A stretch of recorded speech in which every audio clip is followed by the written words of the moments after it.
Hello, guys. I think we are live now. So say hello in the chat if you can see and hear me. I didn't get started my normal way, and it's not my normal day. So what is going on? Um, let's see. I see it. I see it all happen. Let me know if everything's going good. Yeah, I know I confused a few people by not by today.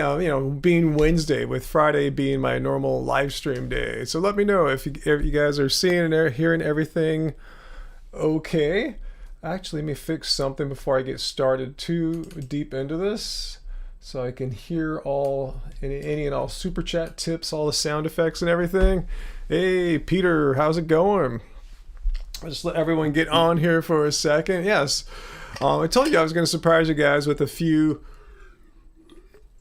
non-Friday live streams. I thought I was going to come on earlier today, but I got tied up in some website building and editing. So anyway, guys, let me know if you are seeing and hearing everything okay tonight. Nothing worse than just talking into a blank void of nothing. Let's see. Yeah, Peter, I figured that's why you were gone last week, right? You had to go to that wedding you were talking about. You remember you were talking about the tea ceremony? Is that right, Peter? That it was kind of you're wanting to support your brother, yet you didn't want to be there because they're gonna do some pig roast or something like that. Cool. I'm glad everything is looking good. I got off to a little weird start. I didn't have all my buttons set up right here. So anyway, good to see you guys. Good to be streaming on a non-Friday for a change. Cool. I'm glad everything's cool. I'm glad you can see, hear, and understand me all right. Okay, thanks for the etymology of Wednesday there. Flat stuff Earth, not flat Earth stuff. Orange County, hey Laura, not too far away. We're just right over the border in LA County in Long Beach here. How's it going? Let's see. Elena, still no internet. Why don't you have any internet right now? What's going on? I'm actually curious too, since we're early on in the stream here. Let me know if I keep asking this every time, and I guess I'm not going to stop until I'm done tweaking and adjusting things. But let me know if the picture quality looks any better or worse or the same to you as before. I did some more tweaks, trying to do some color correction type things, just trying to make it look better. That's my whole goal. I can be bothered to play around with different parameters like saturation, hue, color temperature, stuff like that. And just let me know if it looks any better, worse, or the same. Maybe you didn't even notice anything. So let me know if you noticed anything right off the top here. Because when I watched last Friday's live stream, I go, wow, not to get too technical. I'm watching. I think the blacks are too crushed. So I got rid of this color lookup table, got rid of it, and just graded the image just with the tools that I have here. So just curious if you noticed anything. The same, John? Okay, thanks. I guess I just have a certain eye for this kind of stuff now. I didn't notice color grading stuff before I got more into photography in the past few years. So okay, as long as you guys aren't thinking it looks worse or weird or something like that, I'll take what you got there. That it looks good and same. I'll take that. Just curious if there's any photography nerds out there. Maybe they notice something.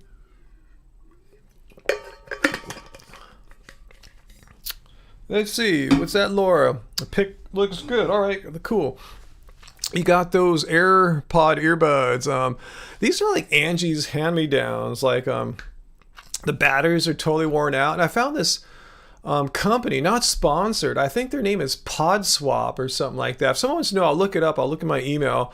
And they'll you send them your old AirPods and they'll put new batteries into them. I don't know how they do it, but they figure out a way to do it, and they send you AirPods back. So basically it's getting a fresh set of old AirPods for like half the price or something like that. Brand new batteries. So it's kind of cool, reduce, reuse, recycle kind of thing. I think it's called PodSwap. Let me know if anyone wants to know, and I'll look it up. Yeah, I know it's sponsored by Apple or even PodSwap. I don't think they even knew I was, an influencer of a minor caliber or anything like that. I just wanted to get some of these. Anyway, I thought I'd try them out so I don't have those big, giant, my normal my normal headphones, which take up half my head basically. So I thought I'd see how I like going wireless. I tried these last week and it worked out pretty good.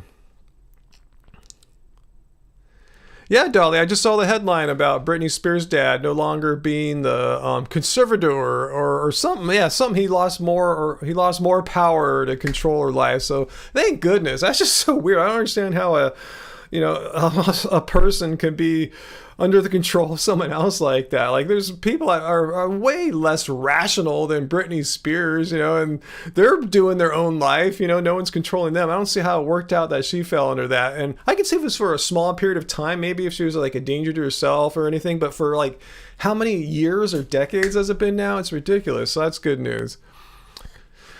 Peter, you've been trolling anti-vegan channels? Really? Tell me, what kind of good work have you been doing there, Peter, on the anti-vegan channel trolling? Just curious.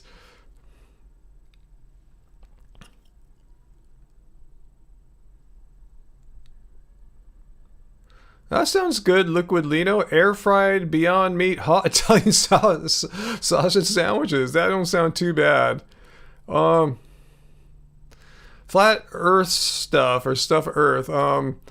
20 ounces or more kombucha. I wouldn't be able to tell you. I don't drink kombucha. I would just drink water. I mean, people, got along just fine without kombucha. I mean, if you like it, but I'm saying the history of humanity got along fine without kombucha. I've been doing fine without kombucha. In fact, the way I understand, there are some potential health risks for some people if they drink too much kombucha. I've known a few people who attribute some health problems they had to probably a little overdone kombucha drinking. I don't know if the doctors have verified that, but I'm just passing on what I've heard. But yeah, just drink water. But yeah, if you like kombucha, drink it, but maybe proceed with caution. Drink in moderation. Let's see, Peter. So your brother's wedding. Let's see how this worked out. So the food was pretty terrible. It was basically bad risotto. Tasted like warm ice pudding, and only 5 people had the vegan option. I wonder how they picked that of all dishes for the vegan option. I mean, you probably would have been fine with like a burrito or something, right? I mean, it's keeping it real. Just some rice and beans and potatoes probably would have, satisfied you guys rather than having some crap risotto that tastes like warm rice pudding. I mean, at least he gave a crap and offered an option, your brother and his wife, at least they had something there for you, Peter. But yeah, that sounds pretty sad. I mean, usually there aren't vegan options. Usually I just like find the side dishes, the few times I've had to go to a wedding since being vegan, I just try to snack on the side dishes or bring my own food. Veganism debunks itself, RL? What is veganism? Just curiously, did you mistype veganism? If you meant veganism, how does veganism debunk itself? Just curious. Unless you're talking about veganism, then share with us what is veganism and how does it debunk itself. But if you think you have a debunking of veganism, lay it out here. Well, let's see if you have something we haven't heard before. Most people didn't even finish their vegan stuff. Do they have anything else, Peter? Do they have some sides maybe? Like, like I said, some sides that didn't have a dead animal or, cheese on it. That's often, you can find that. It really pissed off though when they get something perfectly like vegan, like say potatoes and like have cheese melted onto it or something like that. So there's no workarounds. Hey, vegan gays, what is up?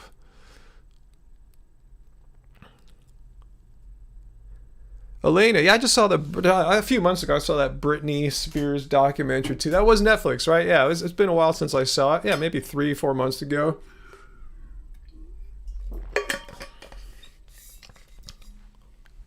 Let's see, they did have a soup and a salad that was also vegan, and the cupcakes are vegan too.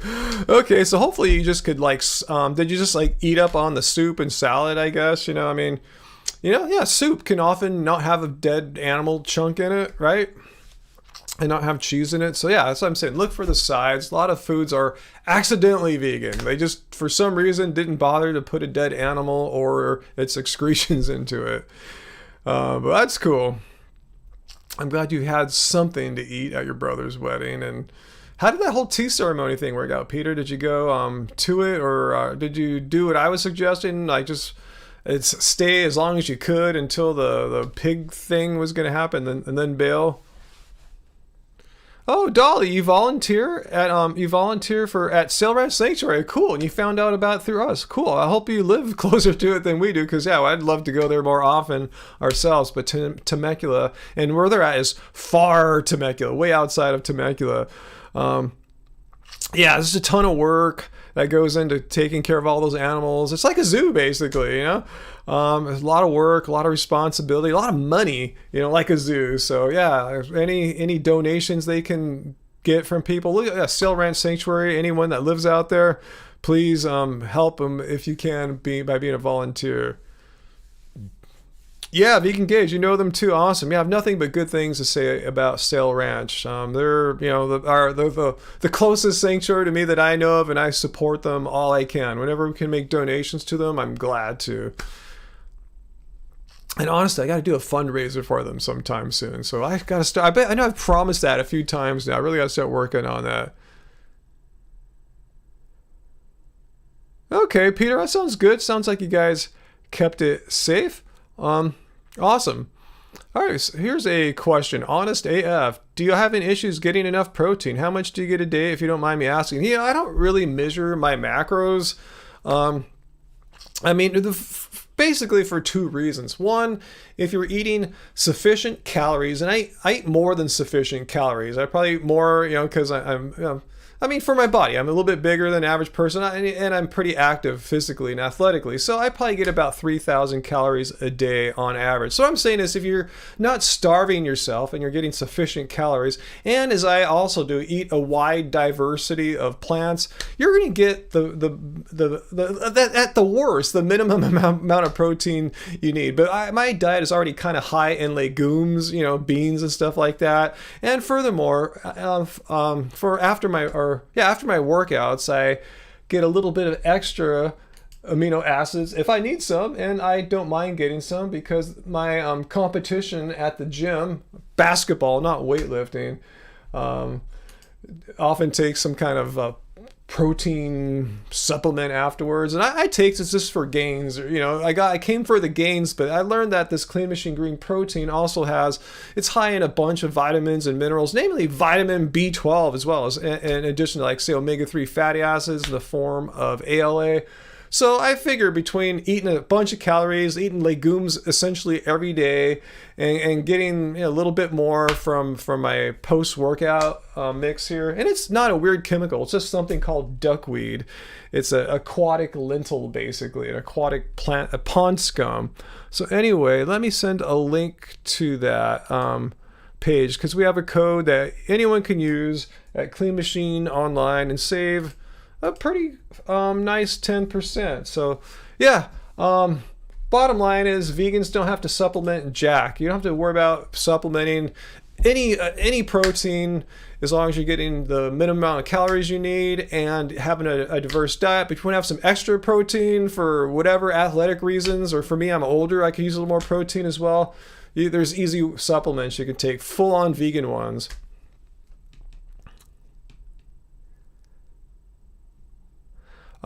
Peter, no, I haven't seen a Lifting Vegan Logic.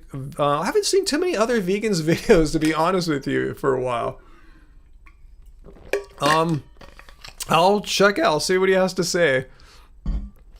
Dolly, do I have issues with iron? Funny, one of my doctors, a few years ago, I don't see him anymore, unfortunately, but he was concerned, oh, you're vegan, we've got to make sure your iron's cool, and my iron's cool. And in fact, I put my blood tests up all the time. Let me go back to YouTube here, and I'll send you the link to let's see, if you want to see my blood tests, here's you can just click this link and see. I've been vegan since 2010. I got my first vegan blood test in 2012, and I started our channel in 2013. So I've been putting my blood tests up regularly. So you can see my entire life as a vegan, basically. Iron, always strong. Never, yeah, you can call me Iron Man, huh? It's never been a problem. I don't do anything out of the ordinary. I don't eat a bunch of iron-rich foods. I've never taken an iron supplement. Maybe it's in some of my, like, occasional multivitamin I'll take once in a while or something like that. But yeah, I don't do anything special. I just not iron has never been an issue for me personally, but I'm not a medical doctor, Just saying your mileage may vary. Who knows? So anyway, honestly, if you're considering going vegan, still not there yet. You lift, not sure you can keep your size. Are you sure? I mean, have you seen vegan lifters out there, bro? I mean, I lift, but I'm not lifting to be a bodybuilder. I'm lifting, because I play basketball. Look like Michael Jordan more than Arnold Schwarzenegger. But I mean, let's see. Let's go back to Instagram, and let's find a few vegan lifters for you. Let's see, Nimai. Let's see if I'm spelling his name right. Nimai. Now, how do you spell Nimai Delgado? Dang. I'll just Google his name. I can't type either. Delgado.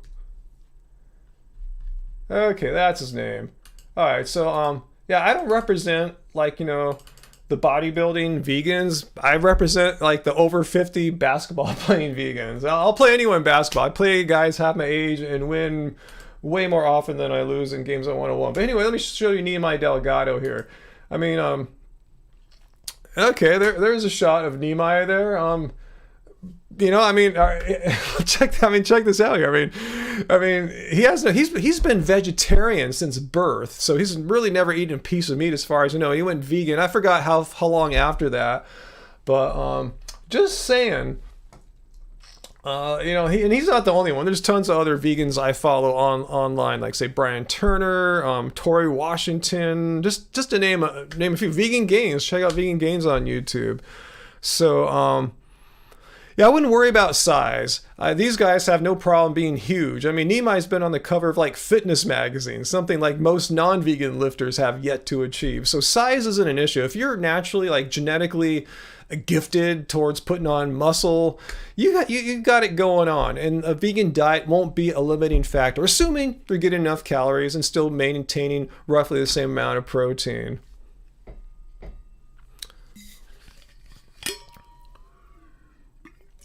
Yeah, there's bigger, there's larger dudes. There's dudes, like my size they're vegan bodybuilders too. I know he doesn't consider himself one, but John Lewis, aka Badass Vegan. Let me see if I could find him really quick here. He's a pretty big fellow too. Badass. Let's see if he has any photos from his of his workouts. I know he posts more meme type things, but let me see if I could find a shot of his physique. He's about my height. He's about 6'4", 6'5". He played basketball in college. Here we go. There we go. So I can blow the image up a little bigger here. Oh shoot. Okay. So there we go. John is on the left. He's the tall guy, my height, and he doesn't even consider himself a bodybuilder. He just does this for fun. He digs doing it. And I was mentioning Tori Washington too. I think he's a pro competitive bodybuilder. Again, these guys are long-term vegans, no problems with size. So if you're looking for that, if you want to be a big swole dude, vegan diet is fine. If you want to be a long, lean, strong basketball player, vegan diet is fine. Vegan diet will not limit you. That's what the movie Game Changers was all about. A lot of people miss the point with that movie, man. The movie was just saying, hey, no matter what sport you're into, a vegan diet will not be the limiting factor. Limiting factors could be other things, like how genetically gifted you are, how hard or smart you train, things like that. But a vegan diet will not prevent you from achieving your goals, considering you check all the boxes on those other things I just mentioned there.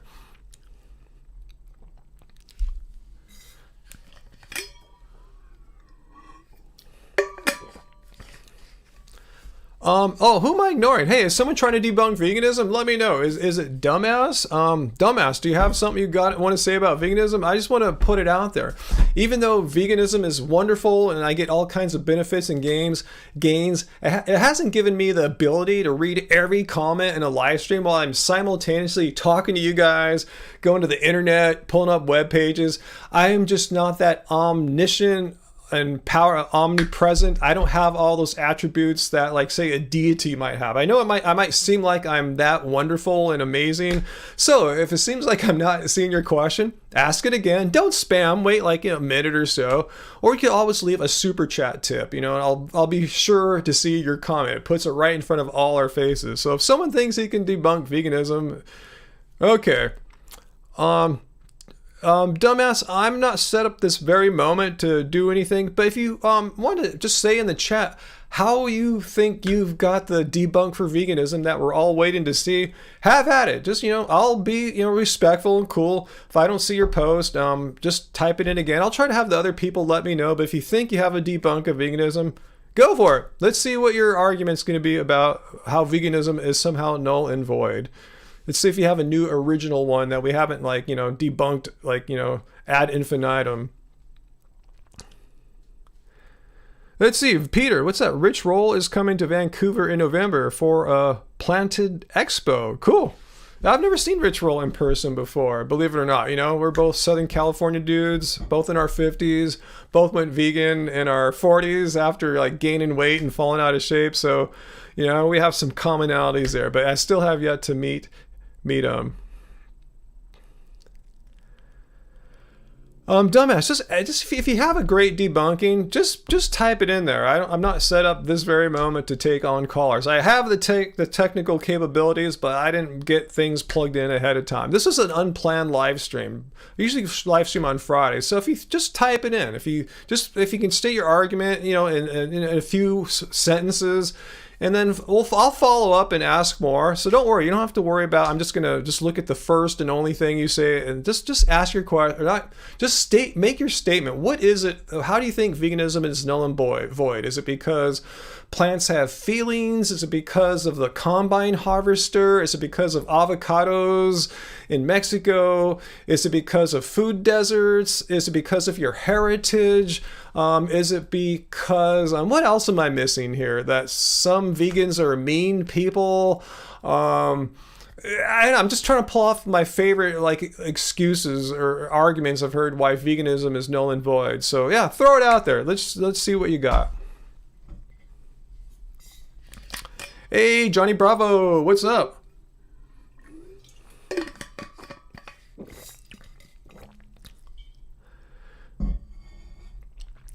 Peter, I'd love to go on Rich Roll's podcast. I just don't think he's ever either heard of me or just thinks I've done anything all that incredible with my life. I'm not one of those guys that ran across the world or, things like that, transform my life in a big way. I mean, I've done a few minor things like slam dunk basketball, at the gym in my 50s, but that's not to me, that was a big deal. It took over a year, almost a year and a half of hard work, but, it's not I don't think a lot of people see it as running a sub 3-hour marathon in your 50s or something like that. So anyway, let's see. Hang on, my bass guitar is where my foot should be. Dumbass, we could maybe do that, but right now you're here, I'm here. Let's hear one reason why you think veganism is debunked. I'm just curious, since I'm here and you're here right now, let's have at it. And I'm even though I was making that joke how I'm not omniscient, omnipresent, all that stuff, I can kind of multitask and carry on a few conversations simultaneously. So let's give it a shot. Hey, Race Lover, what's up? What's that? This where then their vegan creature things all talk and type and stuff. Yeah, and we have someone dumb ass who wants to try to debunk veganism. He wants to do it over a call, which I'm not set up for right now.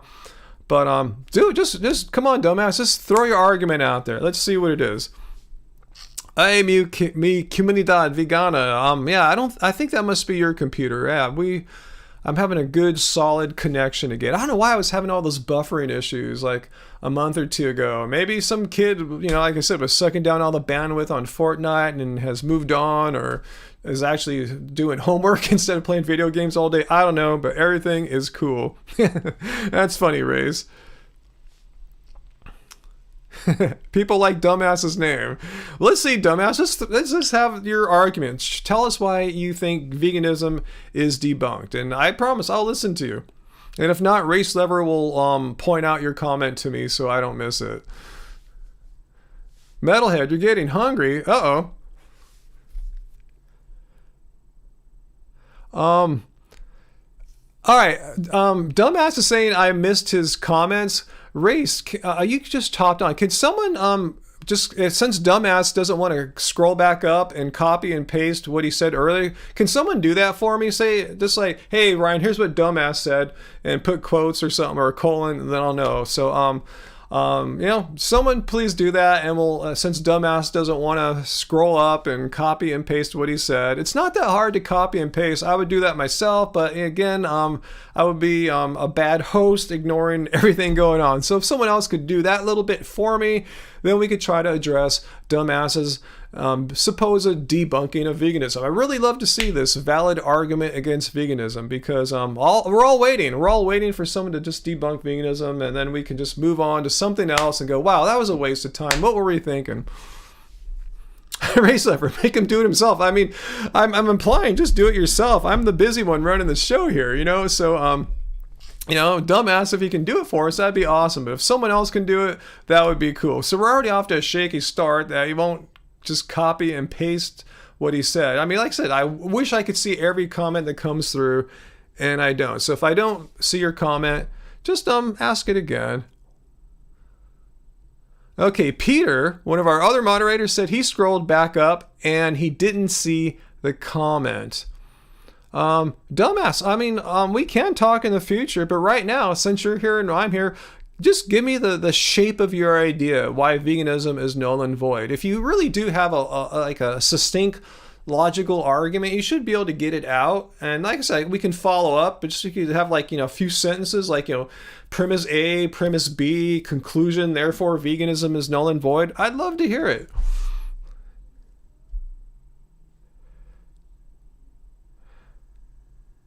Okay, Tina, you saw my video on oxalates, how it affects certain people. You eliminated spinach 2 weeks ago and you've lost 5 pounds. Is certain foods bad being a vegan? I mean, I don't have any problems with oxalates, and spinach shouldn't be part of weight gain because it's relatively low in calories. So I'm kind of wondering if that was really why you lost 5 pounds. It seems weird because, like I said, it's like greens are really not calorically dense. But yeah, some people have food allergies, vegans, non-vegans, and if you have food allergies, it helps to know which foods are those that cause problems for you. Dumbass, I'm not sure if I want to set it up now. You're not being completely forthcoming here. You said you made a comment several times, like you said 3 or 4 times. No one can seem to find it, including one of our moderators, Peter. And secondly, I forgot what my second point was. Just if you don't want to restate it, maybe that's my second point. So you got to play along with me. It might be productive, it might not be more productive, but I'm saying if you have a shape of idea for why veganism is null and void, I'd love to hear it right now. I mean, can you just tell me the shape of the idea? We can get into the particulars later, or maybe this will be your audition to see if the idea is even worthy of a conversation.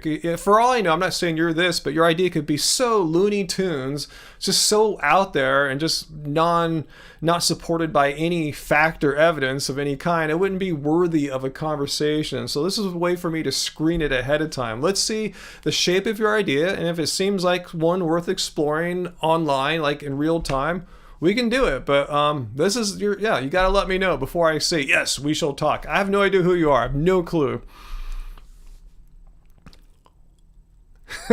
Produce not pills. Yeah, how long did it take me to become eyebrow deficient and malnourished? Yeah, that charge has been made against me that my eyebrows are falling out because I'm vegan. Just this is the complete nonsense I'm talking about. So maybe if that's your argument, dumbass, if that's your argument, hey, your eyebrows are falling out, therefore veganism null and void. Yeah, we're not going to talk about that. So I want to know roughly what's the shape of your idea.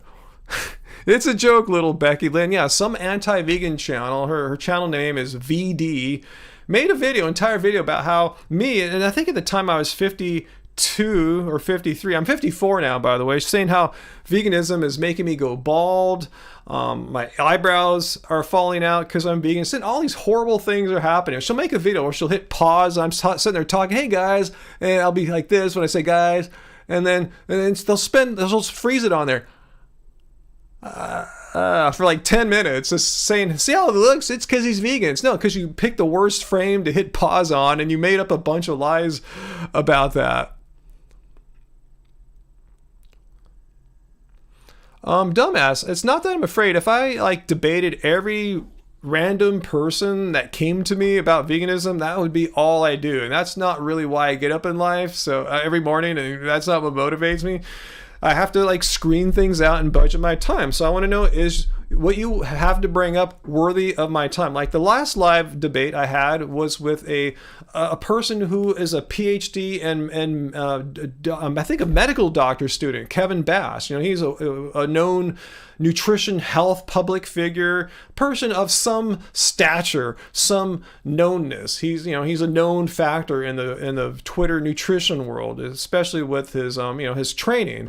So yeah, I debate people who are worthy. I don't just debate any random person. And to me right now, I'm not saying this in a mean or condescending way, but I don't know you from Sherlock. I don't know S from Sherlock. So what I'm saying is, I got to know what your point is. What do you want to talk about? What is your main argument against veganism? So I will consider it. But I every day I got some rando person, and some of these guys are completely wacky and zany. They have just no rationality of any kind. So that's all I'm trying to do, is find out what your deal is.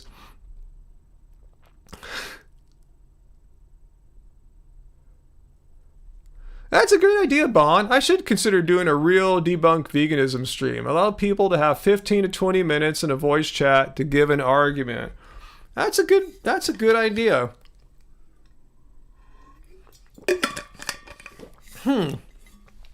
Interesting. Wonder if Peter might be able to help out on Discord, like maybe act as a screener. Maybe that could be interesting. Would you be interested in that, Peter? Maybe like on our Discord, on the Happy Healthy Vegan Discord, when people call in on there, you can like find the good ones, kind of screen, make sure that it's not totally insane, and if they meet your standards, put them through. Would you be interested in that, Peter? Maybe we should do that sometime. That does sound like a good idea, Bond.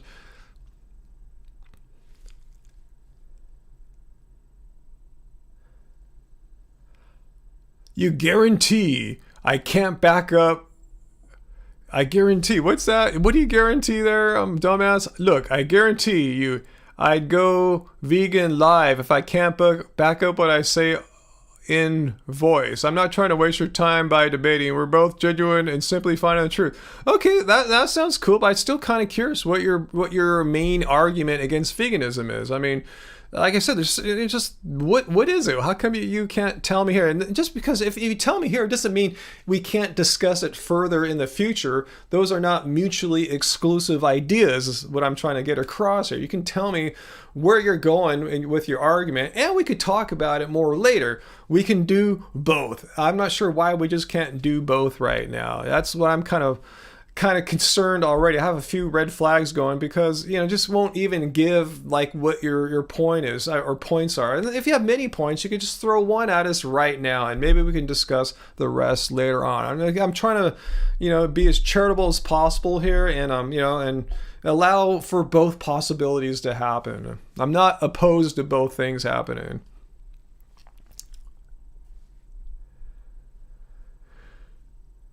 Yeah, give me some context. Thank you, G-Light. Just give me a little context about what topic about veganism do you want to discuss as far as debunking it.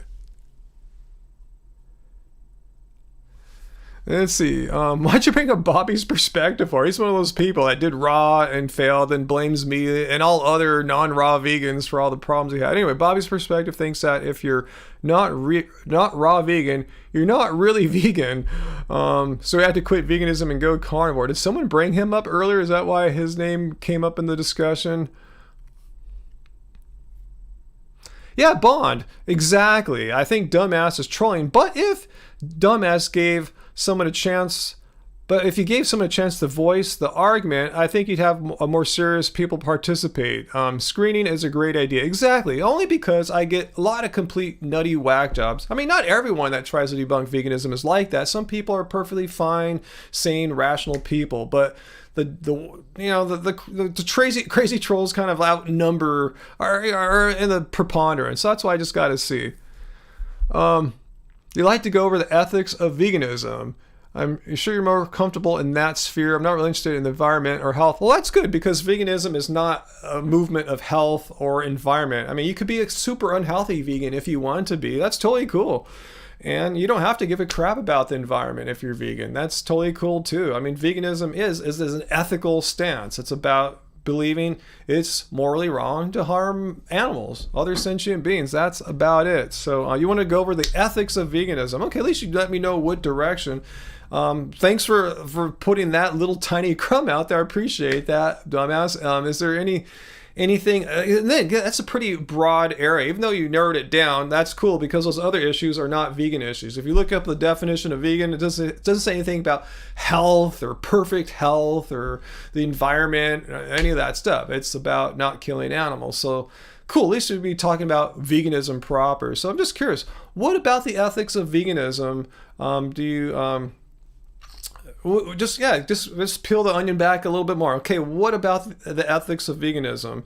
Do you disagree that it's morally wrong to harm animals? Just curious, because that's really what veganism is in a nutshell. You either believe or you don't believe in that it's morally wrong to harm animals. If you believe that and you act upon it by not harming animals, not participating in practices that harm animals like animal agriculture, then you've become vegan.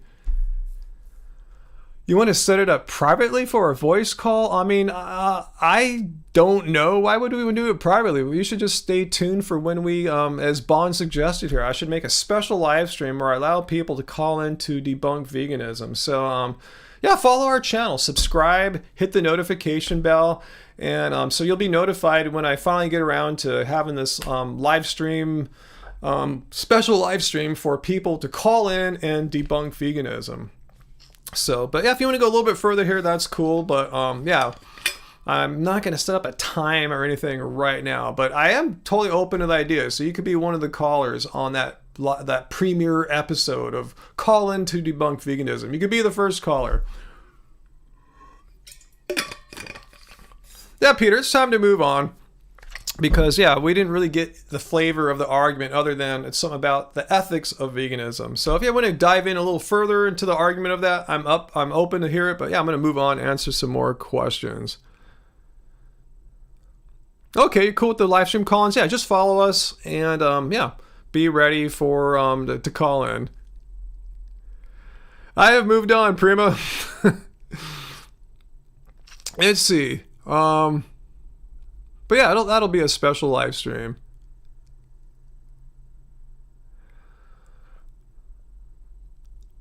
Let's see. What's that race ever make our live stream strip debunk veganism where every argument point they want to remove one article of clothing? Hey, that's one way to get some viewers, huh? Oh, first super chat tip there. At work told me that she sometimes eats dairy, so I commented that she is vegetarian, so the next day she asked if I am vaccinated and then told me, rather hostility, that I am not a vegan I am vaccinated. Vegans get so much crap it's crazy. Well, first of all, how can she claim to be a vegan if she freely eats dairy? Does she not know the simple definitions of the words vegan and vegetarian? I mean, again, I'm not trying to be like a word fascist or authoritarian or anything. I mean, these words have very clear meanings. If you have any animal products, you're not vegan. So if you're sort of like a vegan, meaning you eat no animal products, but you do have cheese, that's the definition of vegetarian. So right off the bat, you're off to a bad start. And as far as being vaccinated, as far as I know, none of the vaccinations here in the United States have any animal products, particularly the messenger RNA ones, which have nothing of the sort.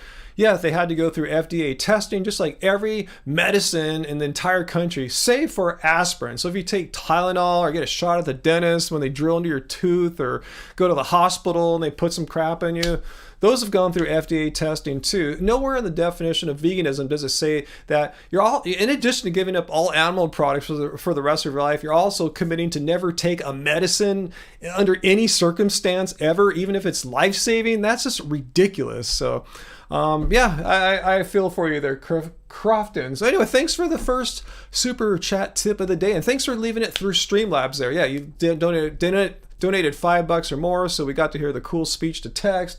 And what's cool about Streamlabs is they don't take a cut. It all goes to the content creators. That's why you see so many of us content creators using Streamlabs rather than, I know Vegan Gains thought he turns off the YouTube super chat entirely, bypasses entirely. I leave them both on because I know a lot of people might not know how to donate through Streamlabs. Hint, it's really, really easy. You don't have to really do anything. You don't have to set up an account or anything. You just follow the link and it's pretty simple. Anyway, she said, what did she say, Crofton?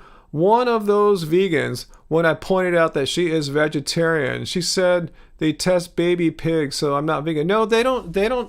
The messenger RNA vaccine doesn't test on baby pigs or anything. Whatever the FDA required, that's what they did. And it's no different for any other medicine. So you could ask this lady at work, it's a lady, right?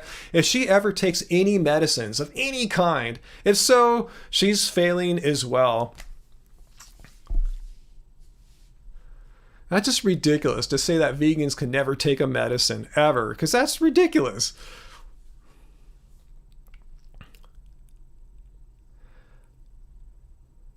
Hey, Fefe, PGA, you saw us at Vegtoberfest last Saturday. Cool, you should have said hi. Awesome. Yeah, that was fun. Did you guys watch our vlog from, I think Angie put it out on was it yesterday or the day before? I think she put it out on Monday. Yeah, we went Saturday. It was our first big vegan event.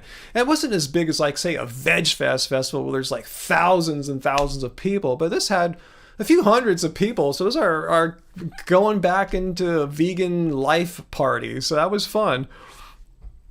And cool, you should have said hi to us. But yeah, as you saw, we ate a lot of food. I got so much food in, I was actually stuffed. Cool, you like that vlog, Chris? Yeah, it was our first eating tons of vegan food at a vegan party in well over a year.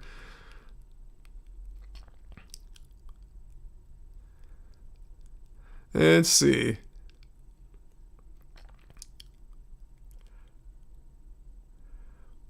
All right, so what else you guys asking about here? What's that, Peter? You stopped following Vegan Gains? I saw that. You unsubbed to Vegan Gains because it was getting depressing. Yeah, he's a very moody fellow, up and down kind of thing. So yeah, if you're not into that, what did Joel Kahn say that was so bad? Oh, you're probably referring to that line I said in the Kevin Bass debate that I stopped following Joel. Basically this. If you're watching, Joel, if someone wants to send him this, here's my open message to Joel Kahn. So if you guys want to start recording right now, feel free. My open message to Joel is this. I'm an outspoken enemy of racism. Any type of racism I see is I see all racism as immoral and completely should be called out or just cast off into this horrible place, not be part of, normalized into regular everyday life in society.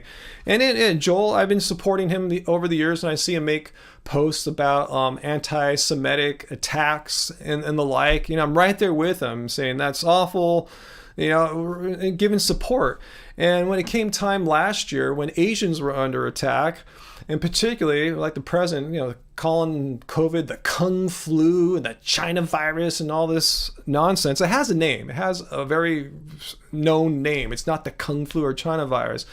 Joel was totally cool with that. And I go, oh my God, So you're only like interested in racism when it affects your people? I mean, racism affects all different cultures, and that's when I just totally just gave up on them. So that was it, Joel. That's what was an extreme disappointment that you were complicit, if not supporting these racial epithets towards me and my people, thinking those seemed like to be perfectly fine ways to refer to COVID-19. So that was it. That's why I gave up on Joel Kahn. Really disappointing to see that happen. So anyway, that's the truth, and I'm not talking crap. That's what went down. So anyway,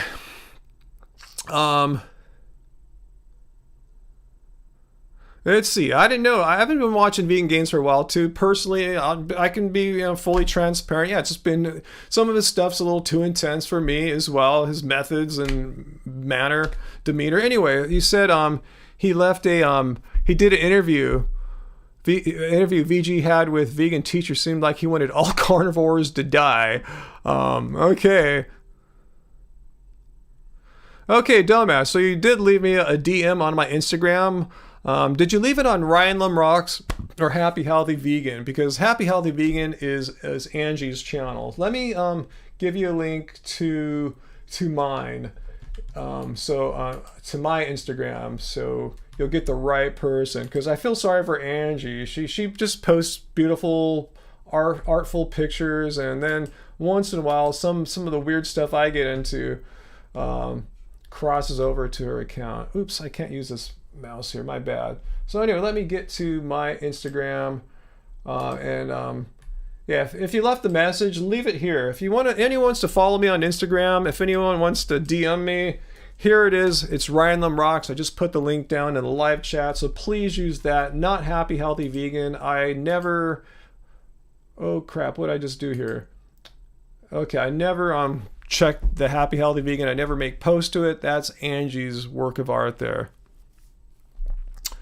So anyway, Ryan can't use his mouse because he's vegan. No, it's because I have a trackpad here, and it's not paired to the laptop that I'm working on. It's paired to my main computer, and they both share the same monitor, so I think I'm on my main computer, and I'll grab the trackpad, and it's not doing anything because it's not paired to the laptop. Long, dumb story, but that's why it seems like I don't know what I'm doing.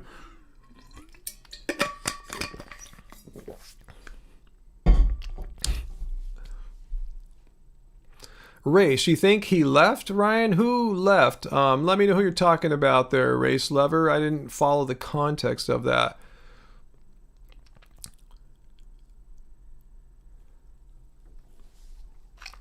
Let me put it like that to you.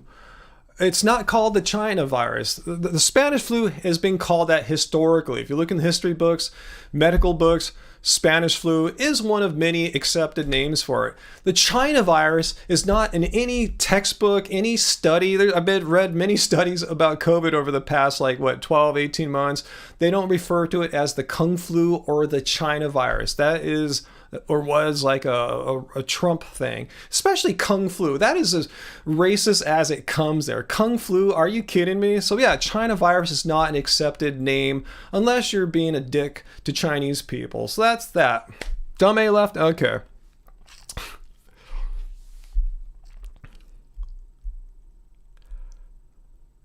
Okay, I'm glad he left. He took up a lot of time for sure.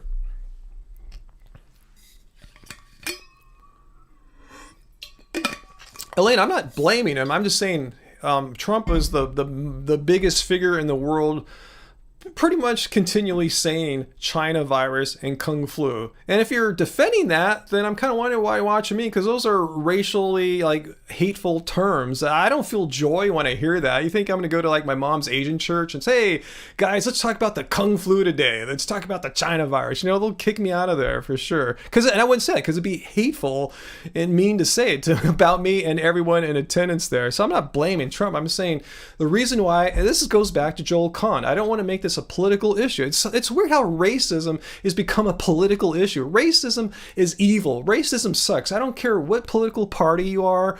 I don't care where you fall in anything. Racism is just pure crap and evil, and I have no tolerance for it. And that's why I stopped following Joel Kahn, because I was supporting him with racial issues affecting his people, but when it came to my issues for my people, wouldn't nothing. That's it. Blame him, Elena. It depends what you mean by blame. I'm just stating a fact. I'm not. Is it blaming to state a known fact? It's a true fact that the last president, the previous one, was routinely referring to COVID-19 as the China virus and Kung flu. So I don't know why you say I can't blame it. I'm just stating a known fact. That's not blaming. That's just speaking a true statement. Again, why is this getting politicized? I don't care if it was a Democrat. If Joe Biden was saying this crap, I'd say the same exact thing. I don't care. Racism is racism. I don't care if it's a Republican, a Democrat, a Libertarian, an Independent, any religion, Buddhist, anything. If racism is racism. That's the point I'm trying to get across. I'm not picking on a Republican because they're a Republican. I'm just saying that it just happened to come from a Republican president. But if it came from Joe Biden, I'd be just as pissed off too. I don't care. Racism is evil, no matter who is uttering it.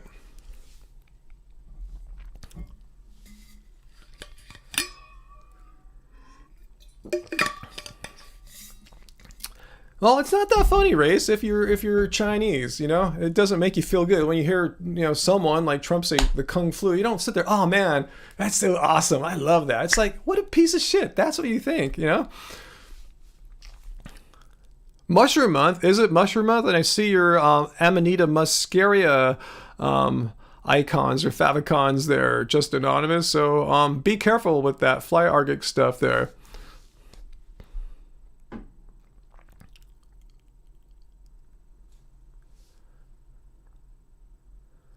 Yeah, Sharon, whether he was doing it to distract, could be not. Either way, just who cares what the motivations are? Just uttering racist crap is just crap and hateful and has no place in our civilized world. So again, I don't want to get into politics. This is not politics. I was anti-racism before, Trump ever ran for office. I've been anti-racism since been encountering racism since a kid in the 1970s. I've been against racism, my entire, life, basically, that I've been able to conceive and experience racism. So it has nothing to do with Trump. I've been anti-racism before I even heard of any person with the last name Trump. Let's see. How do you respond to the claim that being vegan is privilege, Chad? Well, ask him, what's so freaking privileged about eating rice, beans, and potatoes? What's so privileged about eating grains? Some of the cheapest foods on the planet. Potatoes. You get a big sack of potatoes, for $20. A big sack of rice can last you months, and legumes. Get, legumes, dried legumes will last you forever too if you buy in bulk. So I don't see what's so privileged about eating what's traditionally known as like peasant food. Eating meat is a privilege. That is way more expensive to produce. Eating meat 3 meals a day is the definition of privilege. So for anyone to say that eating peasant food is privilege is completely lying, hypocrite, talking out of their butts. That's what I would tell them. Yeah, Crofton, anti-racism for life,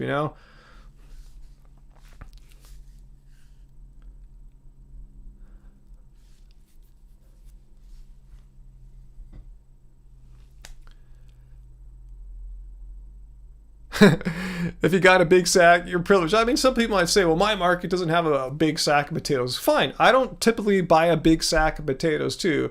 But if you happen to be one of the many people who can get to a market that has sacks of potatoes and you want to buy food on a budget, there you go.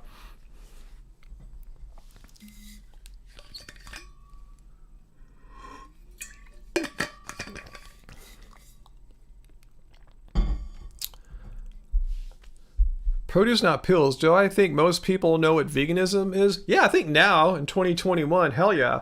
10 years ago, people would be confused. They'd say, isn't that like a vegetarian or something like that? It's like, but now I think most people know what vegan is. I'm sure well over 50% of at least like North Americans or Americans know what veganism is. I don't think they confuse it with vegetarianism with the majority of people.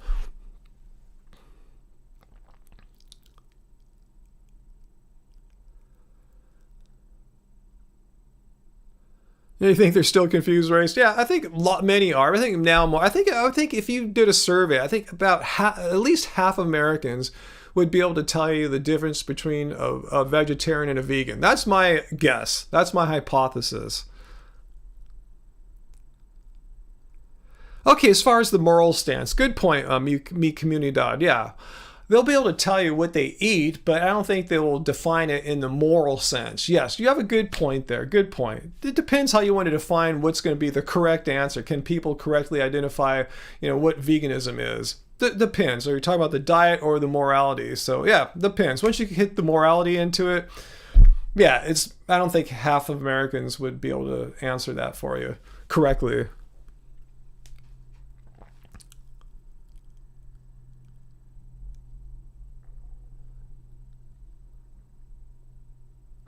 Produce not pills. A young kid said, thought you were vegan meant you don't have milk. There's more. Yeah, he was right. You don't have milk, but there's more to it than dairy.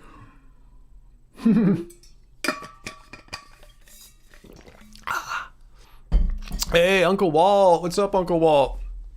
Beyond Meat said that its new chicken tenders made from fava beans will go on sale in the U.S. grocery stores in October. I was reading the article about this. I forgot it was going to be October. Impossible Foods has already been selling its soy-based nuggets at grocery stores. Yeah, so more and more people are seeing vegan food. They know, it means it's not meat. Like, it's either fake meat or made out of plants. I think that's what your average, American's sense about veganism is. It's like, food that's not made out of real meat. And it could just be plants. Plants are not made out of real meat, obviously, right? If you just eat a banana or potatoes or something. Virtuoso, you don't want to go to the holidays with your family eating their crap. Then visit them after the meals. That's what we often do. We'll figure out when they're eating, and then we'll show up right after that with our own food, or if they're eating, we'll go eat elsewhere by ourselves or something like that. But yeah, miss the meal, just show up later. Like, the meal is only like part of the deal. If you can miss that, but show up after and then celebrate or whatever, cool. No, bro scientist, that will not happen. Yeah, Day of the Dead. Yeah, celebrated in Latin American cultures. Yeah, the day after Halloween, and yeah, it's a different holiday. It's a serious holiday rather than like the goofiness of what Halloween has become.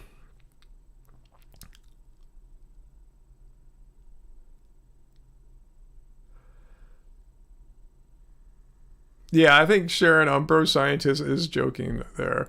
Was that Johnny? People who are vegan have brown eyes. Everyone with light colored eyes can't be vegan. Where did that come from?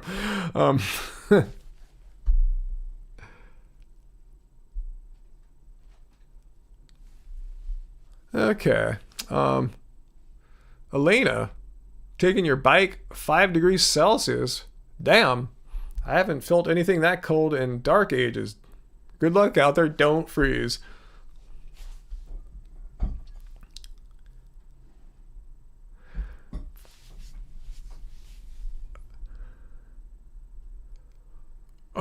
I don't know what's going to cause male lactation. I'm not a medical doctor or anything, bro scientist, but soy is definitely not going to be it.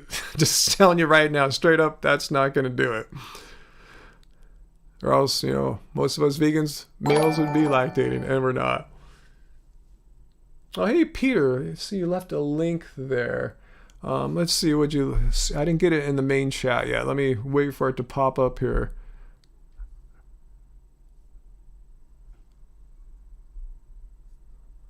Huh, where'd it go? Check out this nut milk. Let's see. Okay, I can't click it, unfortunately, Peter. I don't know what happened there. Let me go back to the live chat and see if the link shows up here. Okay, I'll have to just do it after the show because I can't even can I even copy? I can't even copy and paste your comment here, which sucks. Huh. Or I'll figure out a way to check it out, Peter. Oh, okay, you got the link there. I see it right there now. All right, cool. I guess we're cool now. Let's see, produce nut pills. Are me and Angie going out to eat this week? Very specific, produce nut pills. Why do you ask? Or if we're going out this week? Just curious. I'll answer your question. I just kind of want to see where you're heading with it, if you're heading anywhere, but just curious. Foolish genius. No, all this stuff about soy causing like men to become more feminized or have higher estrogen levels is complete crap. I mean, I have super high testosterone levels. Let me pull up my video here so you can watch it if you think I'm just talking out of my butt here. Let me pull up so you can see it here. I'm gonna go to our Happy Healthy Vegan page and let's find testosterone. My testosterone videos. And you can see my testosterone levels are, let's see. Here, this check out this page here. I'll put a link to it. You can see my 2 most recent testosterone tests, and they are higher than Mr. Joe Rogan, who acts as like, he's the most manliest man. This is what a man is. He has to get shots in his ass to have the same testosterone levels that I have. So soy is not making me feminine. In fact, it's making me more manly. I'm the manly man. If you compared me and Joe Rogan, who are the same age, by the way, we're just born 10 days apart in the same year, and I'm the manly man. I'm the stud. Joe Rogan's got to get down on his knees and bow, and because I'm the stud man. I'm the alpha male. I'm the one that has 850 levels of testosterone, natural levels without any supplementation. He gets testosterone therapy to get those levels. So just saying.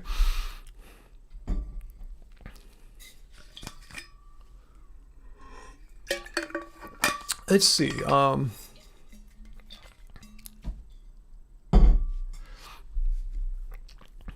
Let's see. Canned Flow. Are mock meats like Impossible Burger and Beyond Burger unhealthy? It's all relative, I mean, compared to their meat counterparts, they're way healthier. You're not having the dietary cholesterol in it, the saturated fat, which also boosts your LDL cholesterol.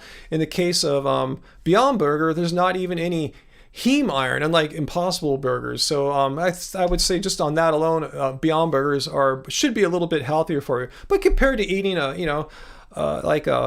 a patty made out of like beans or something, that's going to be healthier. So it's all relative. There's like good, better, best. Whole food is best, and eating a Beyond or Impossible Burger is better than eating the meat counterparts for sure. So it all depends how healthy you want to be. And the bottom line is animals aren't getting killed. So I don't care about if you care about health or not. I mean, I do care, but bottom line is I care most about not needlessly killing animals.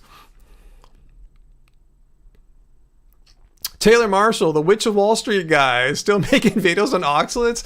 I guess he can't accept a debunking. I mean, I don't. If you guys are watching, has he accepted that his claim that it's dangerous for all humans to eat 50 milligrams of oxalates a day, which is only recommended for people with certain known medical conditions like kidney stones? So he's saying, does he still stand by this? Has he found any credible health organization saying that even healthy people should not get 50 milligrams of oxalates a day? Just kind of curious if he's still sticking to this weird position. Again, why should we listen to this weird self-proclaimed Witch of Wall Street guy when we have health organizations, WebMD telling you that normal healthy people can eat 100, 200, 300 milligrams of oxalates a day unless you have certain known conditions. But no, this Witch of Wall Street guy who seems to have no training at all in nutrition or health, we should take his word. That's just completely ridiculous. Why you shouldn't take advice from me or the Witch of Wall Street or anyone. I mean,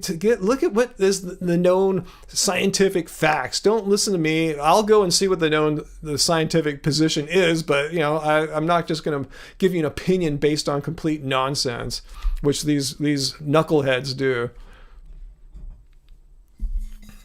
Dr. Greger says, Peter, not to have 6 cups of spinach a day, but yeah, no one really does have 6 cups of spinach a day. Like I'm saying, he was showing how, see, Ryan, if you have 47 cups of bok choy, 49 cups of kale a day, you're getting too many oxalates. Like, who in their right mind is going to eat 40-something cups of kale? That's insane. No one does that. When my voice is getting high like that, I'm just getting excited. But I can talk like, yeah, 47 cups of bok choy.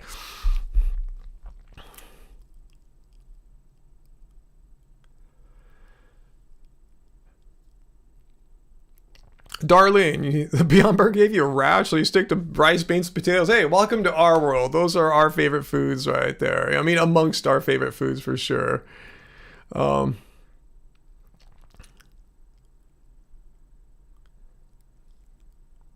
even Popeye can't do that, huh?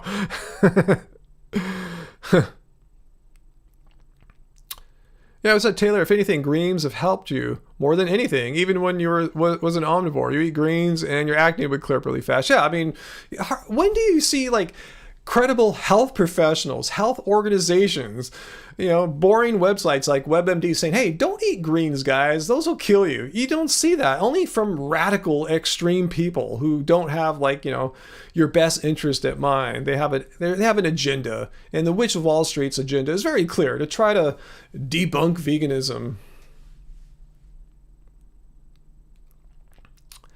Vitamin D, as far as you know, isn't any more or less common amongst vegans compared to non-vegans. The most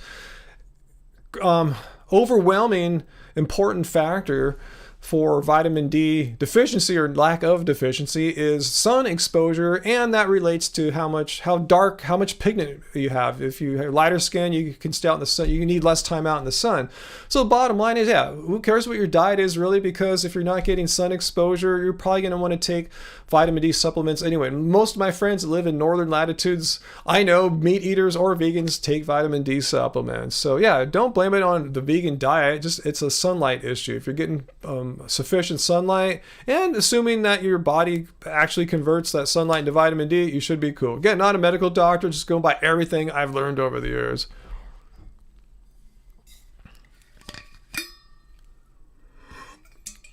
Grimes, now we talk about ethics all the time. I'm just answering the odd health questions that come by. We were just talking about earlier some guy that wants to debate me on the ethics of veganism, Grimes. So if you want to ask an ethics related question, go for it. I'm just answering the questions that are asked here in the live stream. That's why I said ask me anything. So if I'm getting some health related questions at this moment, so be it.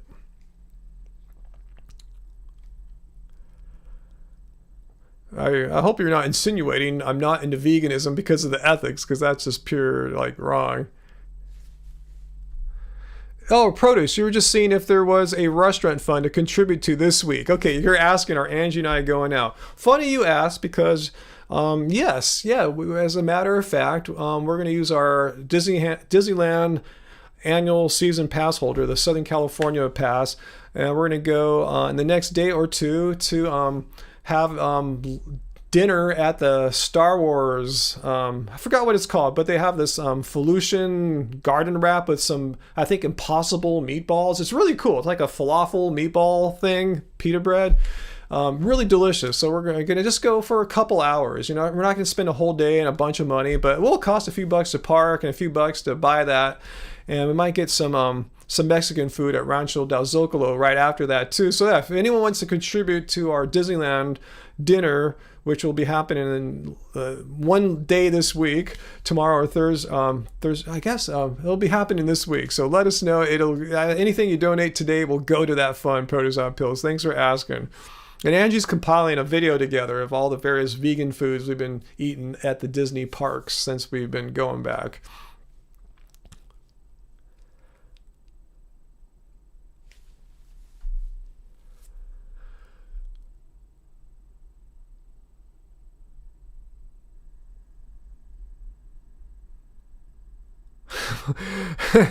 What's that, Uncle Walt? I agree with what you said there. I'm not sure of the context, but Uncle Walt, you're totally right. As a human, you have choices as to what to eat.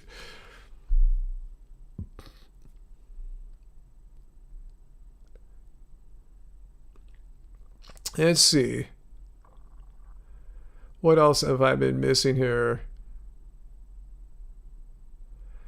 Okay, Grimes, you want to get into some moral questions here. Is it worse to kill a cow than an insect? If so, why? Well, here's the whole thing. I know where you're trying to go with this. I think that argument is like, veganism. Here's the argument that I think you're trying to put forth there, because that's not what it's all about. Veganism is about doing no harm. So therefore, if any harm is caused, whether intentionally, like to kill a cow, shooting it in the neck or throat, or unintentionally, like say stepping on a bug, if any harm happens, since I think I got that wrong. Since all harm can't be prevented, since it's inevitable that a vegan will step on a bug or a vegan food producer will crush a bug, veganism is null and void. Is that the argument that I think that Grimes is putting out there? It's called the appeal to futility fallacy. Oh, thanks Atomic Vegan for donating $5 to the Disney funds. That's pretty much half of our dinner right there. So if anyone of the Felucian garden wrap, the pita bread, Impossible Balls thing. So anyway, if anyone wants to contribute another $5, that part of the dinner will be handled right there. So already we're halfway there for the one stop. Then we're gonna get some like tacos afterwards. But veganism is not about perfection. We live in an imperfect world. Veganism is not about perfection. Nowhere in the definition of veganism does it say that all harm must cease, and if not so, here it is. It's a philosophy and way of living which seeks to exclude as far as possible and practicable. And those are the key words there. All forms of exploitation and cruelty to animals. It doesn't say, and if any form of cruelty occurs, veganism is null and void. It's about as far as practical and possible. If I step on a bug, doesn't mean it justifies murdering 80 billion cows, pigs, and chickens annually needlessly for food that no one needs to eat. So there's a huge difference there. Stepping on a bug doesn't mean veganism is null and void. Nowhere in the definition of veganism does it say if a bug is squashed, hey, let's just all start eating cows now. So I know where that argument is going. I've seen it many, many times. What is the point of doing no harm then? There is no such thing as doing no harm, Grimes. Again, let's look at the definition of veganism here. Does it say anything in here that you must do no harm, and if some harm occurs on your behalf, veganism is null and void? I mean, that would just mean I would have to sit in the house. But then again, there's electricity here. Not all of it is like, created through renewables, so some animals must get harmed. So even just sitting in my house, I'm causing some harm. See my point? That's not the definition. Perfection is impossible in an imperfect world like we live in.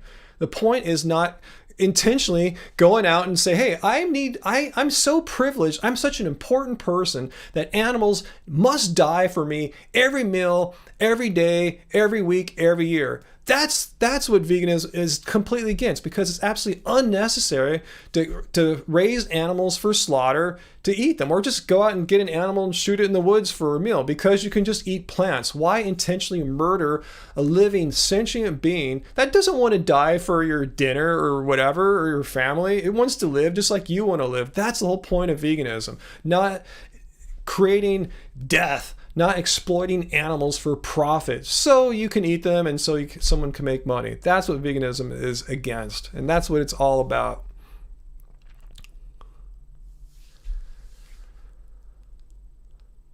So anyway, Raised Lever, though, yeah, he's the one exception. He's perfect and vegan. He's the one guy that is both perfect and vegan, causes no harm. Like when he walks near insects, they all scatter. It's weird. He needs to be studied by modern science.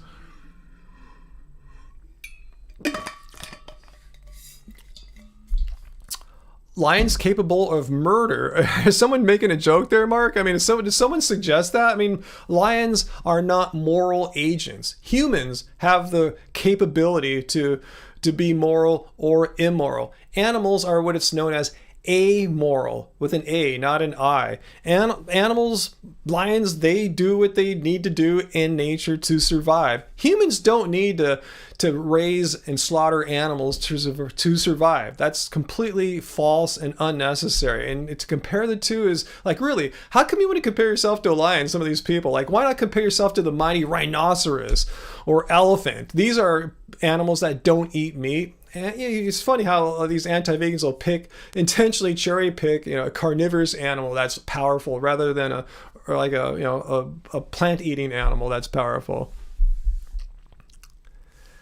How is possible and practical to find though? Is it not subjective? I mean, I think the point, yeah, we can debate those words. What they're saying, I believe, after studying this and thinking about this a long time, is exactly that. Some things you have control over and some things you don't. Meaning this, if I go turn on my sink and some ants come out as they do in the summertime and they die, I mean, that doesn't make veganism null and void. If I went out into the yard and started shooting fire at ants or something, flooding them, that's a whole different matter. That's intentionally creating harm. But if they unintentionally come out of the plumbing because they're in there in the summertime, that doesn't make me not vegan. If I'm out running and a bug smashes in my face, I mean, that doesn't make me not vegan. So they're saying, yeah, things like that are out of your control. You have no way to control that. But you do have control over the shoes you buy. You do have control over the food you buy. That's the distinction there. So I think that's pretty clear. They're just saying if some unintentional harm happens, if you're walking and you step on a grasshopper when you're gardening, doesn't make your food not vegan anymore.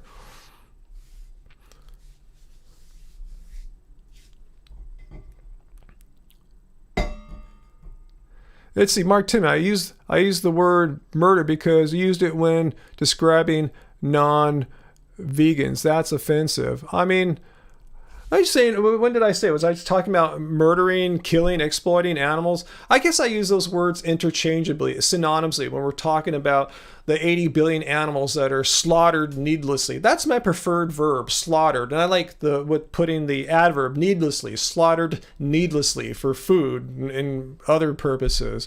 So yeah, sometimes the word murder will sneak out, but my more precise and preferred term is slaughtered needlessly. But yeah, one can see it as a murdering of sorts because it's completely unnecessary and intentional. But I guess when you get really down to it, it's more accurate to use the word slaughtered needlessly. So if you want to correct my wording there, that's totally fair.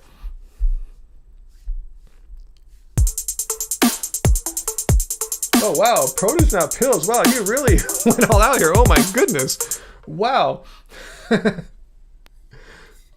Disney Fund. Enjoy. Isn't it crazy the world is so backwards? We are set up to fail. In a non-vegan world, people and the environment get sick and animals die needlessly. Most people get mad or don't want to hear it when you point it out.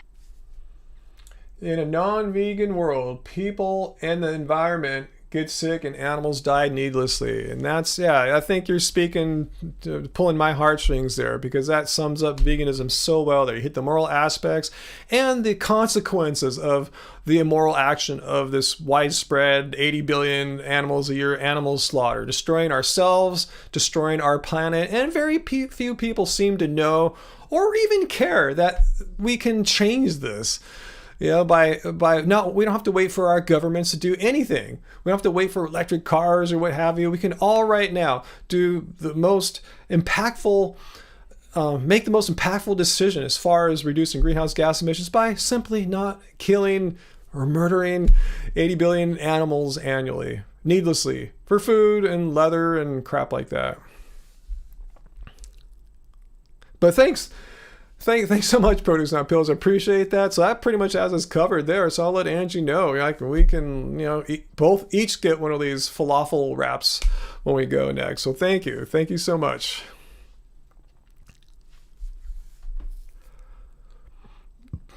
Well, Peter, I didn't know Joaquin Phoenix has been vegan for 45 years, so he should be completely bald and have no eyebrows and be completely like a stick and bone, right? According to all the non-vegans, and deficient in every vitamin and nutrient.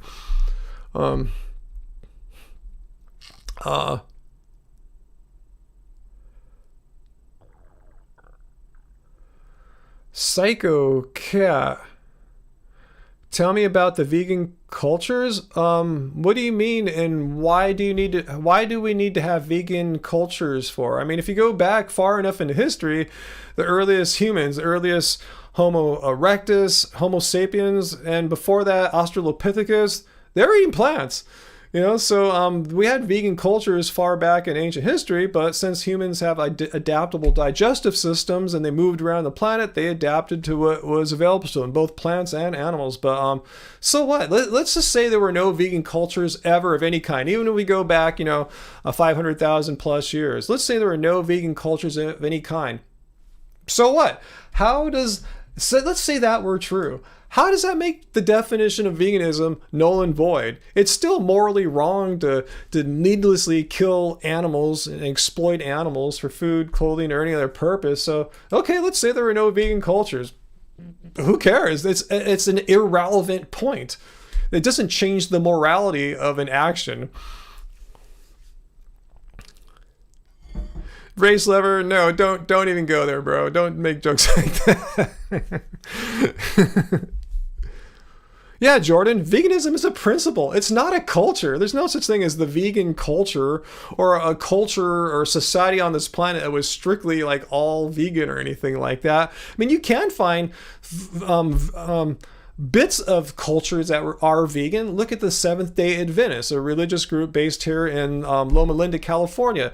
And you have an extremely high percentage of them that don't eat meat. They're either vegan or vegetarian. Yes, some do eat meat, but a large percentage of these people for generations have been eating meatless. So there is some sense of vegan cultures. But again, vegan culture, absolutely irrelevant. It makes no difference as far as if the act is moral or immoral. I don't see how the existence or lack of existence of a vegan culture makes veganism less or not moral.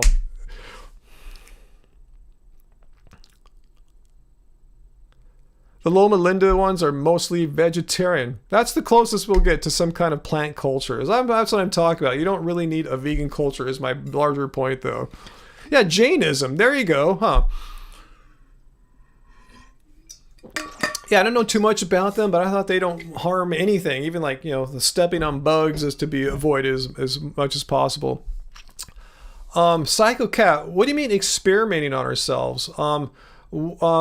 Just because there's no culture doesn't mean we're experimenting on ourselves. I mean, that's a huge gap in logic. I mean, let me point out to you the official position of the the Academy of Nutrition and Dietetics on vegetarian and vegan diets. This is not an experiment. An experiment means no one knows what's up. It's just throw your hands in the air and take a wild guess. Here, this is after a review of the relevant literature. Let me show you all the literature that was used and come into their position paper here.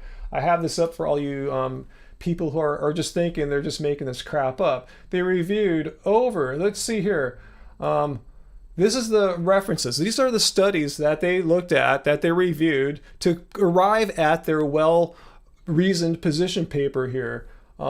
So in their actual position, let's get it bigger here, that appropriately planned vegan diets are healthful and nutritionally adequate, and furthermore, they are appropriate in all stages of life. So this is not an experiment. This is one of the largest groups of health professionals in the world after reviewing the relevant scientific research. And they didn't say, you know what, guys, if you're going vegan, you're really putting your life in your own hands. You're taking huge risks. You might die. No, they said the complete opposite. So veganism is not an experiment.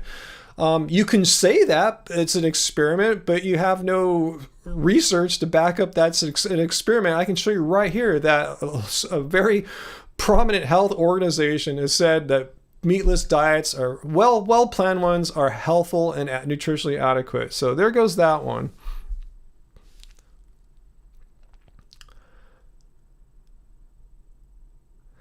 Yeah, I didn't want to go too far, Chad. I wanted to double check that they're the largest group of health professionals in the world. I've heard that. I need to double check that or fact check that. I'm just going to make it, I'm going to back it down a little bit just to be a little conservative and cautious. Say they're the largest group of health professionals in the United States or North America. I don't want to overstate it. But yeah, it's probably true that they're the largest in the world. And I'm just saying, this is no joke. This is not just some guy pooping in his hand, throwing it on the wall like a lot of the anti-vegans are. This is a well-researched opinion paper. What's that? What are you saying, Joe King? To Psychocat, your opinion is meaningless. The facts are facts. Yeah, you can have an opinion. Great, you can have a degree in anthropology. That's perfectly great. But you're not a health professional. You haven't read through the relevant research, the relevant studies, papers, reports that this paper has gone through to arrive at this position paper. So, okay, like I said, who cares? If you can't find a vegan culture out there, so what? How does that affect anything? If it's been found by science, modern science, nutritional science, to be nutritionally adequate for all people in all stages of life, you're not taking a risk. You're not experimenting anything. You're following guidance from the largest group of health professionals in the United States and possibly the world. So how is this an experiment again? I had to hold that pose a little bit longer there.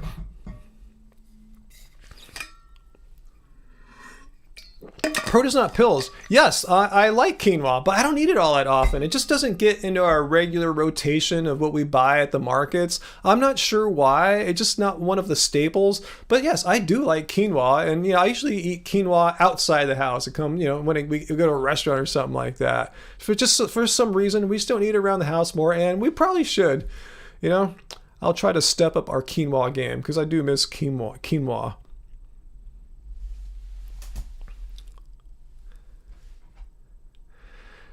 There goes a good argument from Race Lever. Humans are apes. Yeah, last time I checked, humans are not felines, which are, inherently more carnivorous.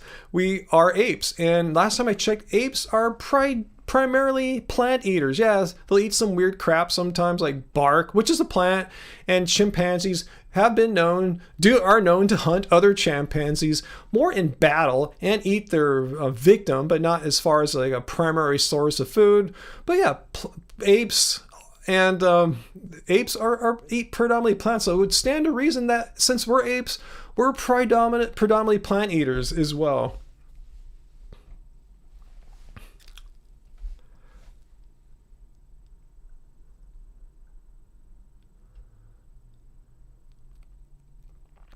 Okay, awesome, Psychocat. Nice factoids there. But the bottom line is, you still haven't debunked veganism because there's no vegan culture out there or something like that. So it's absolutely irrelevant if it's been found to be safe, not through anthropologists, which is cool. I'm not dissing anthropology. I love anthropology. I kind of have some regrets I didn't study anthropology instead of philosophy. It just seems kind of more interesting in a certain light. But anyway, my point is the lack of their not being vegan cultures that you can point to right now or in recent history has nothing to do. It doesn't weaken the point of veganism being a moral stance, which is against animal cruelty, nor does it weaken the known fact, the known medical scientific fact that completely meatless diets, vegan diets, are nutritionally adequate and healthy for all people in all stages of life. So I'm not sure why you want to go back to the culture argument because it's irrelevant. It has no bearing whatsoever.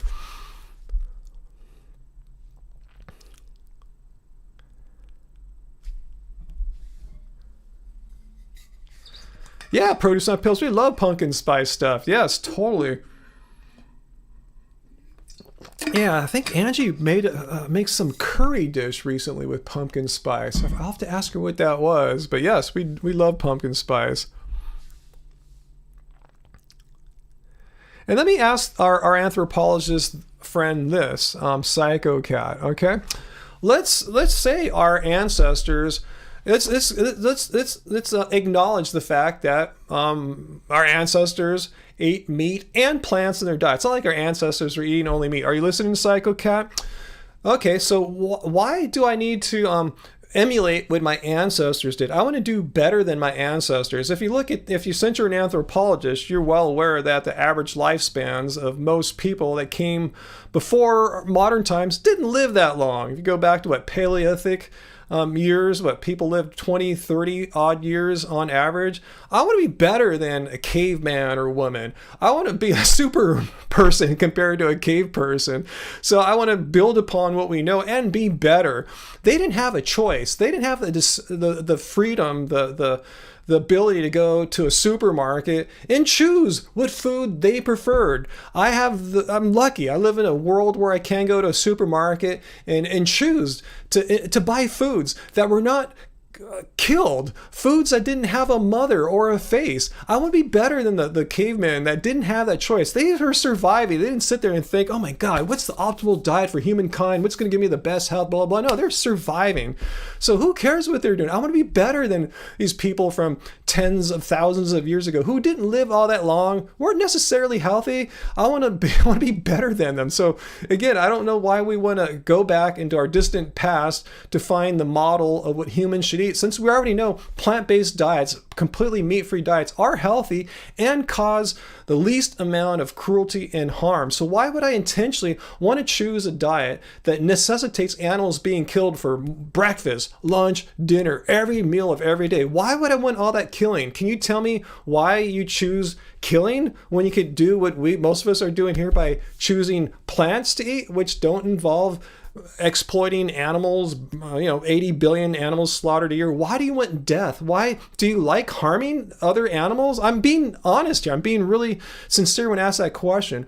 Why does your existence, why is it so important? Why are you so awesome that animals must die for you? Please answer that one.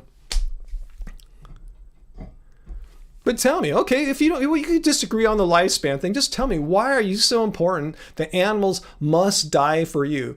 You're better than them? Is that what you think? You just assume you're better than the animals, and you must kill them or pay someone to kill them for you, when you could just eat plants? I mean, does killing make you happy? Does knowing that animals' throats are being slit put a warm, fuzzy smile on your face? I don't understand. Why not just choose eating plants and not having all the killing and cruelty? I don't understand. To me, it makes zero sense.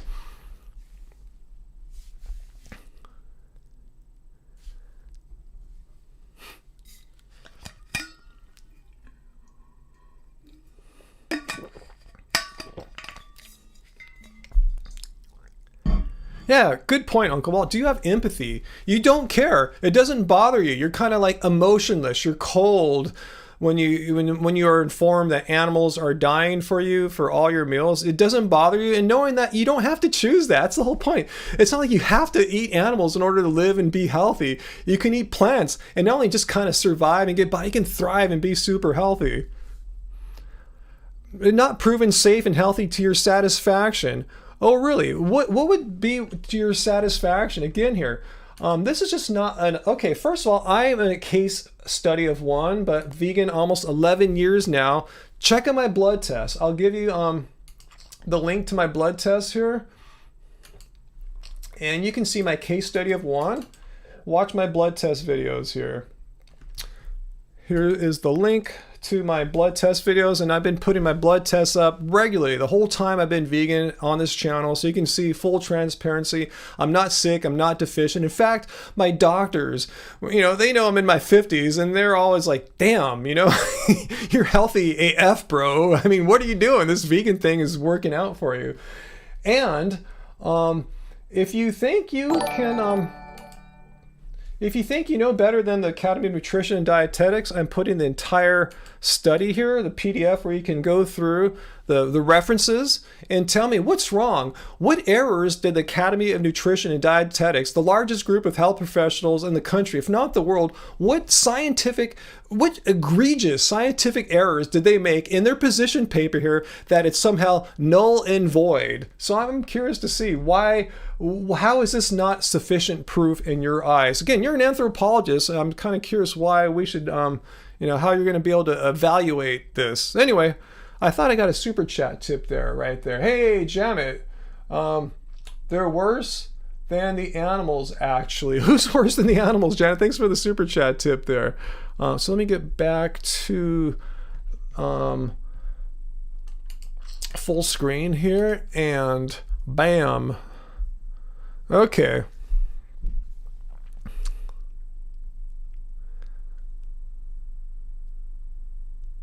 Produce, not pills. I haven't been vegan a long time these days.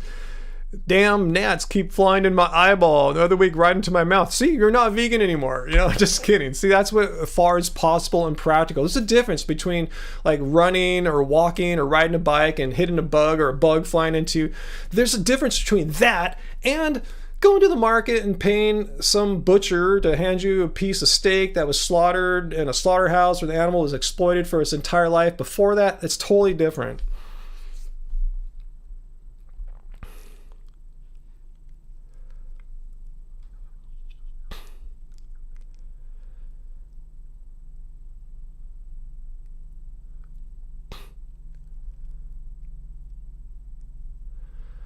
What can you get from fatty fish, Psycho Cat? Are we talking about omega-3 fatty acids? Because we can get those from plants as well. Crushed ground flaxseed for one. You can get it from duckweed, which I put every morning into my smoothies. You don't need to eat meat. You can just have algae. You can just eat freaking algae. Why eat the middleman when you just could eat the algae? Why eat the fish that eat the algae? We just eat algae yourself. Yeah, you don't need to have seafood to get omega-3 fatty acids. Vitamin D, again, go out in the sun. We talked about this earlier. The largest, the biggest variable as far as absorbing or getting vitamin D is exposing your skin and enough of it for enough duration of time in enough sunlight with a sufficient amount of UV rays, which can be difficult for many people depending on if they have dark skin pigmentation and if they live at a northerly latitude. Fortunately, I live at a latitude where year round, if there's a sunny day, I can get enough vitamin D from UV rays, even in the wintertime. So that's not really a problem here. But there's such a thing as taking a supplement. And I know many non-vegans who are vitamin D deficient. Vitamin D deficiency is not a vegan problem. It's a problem that people have, especially if they're African American. They don't sit out in the sun for long periods of time, and if you live in a northerly latitude. So that is not a vegan thing. My vitamin D low is just barely low. It's always historically, since I've been getting my blood tested, in the low 30s, about 32, 33. On my last test, it dropped to 29, I think. I mean, that's not really all that low. I could just take a vitamin D supplement. In fact, I'm going to experiment with that, with taking a D supplement.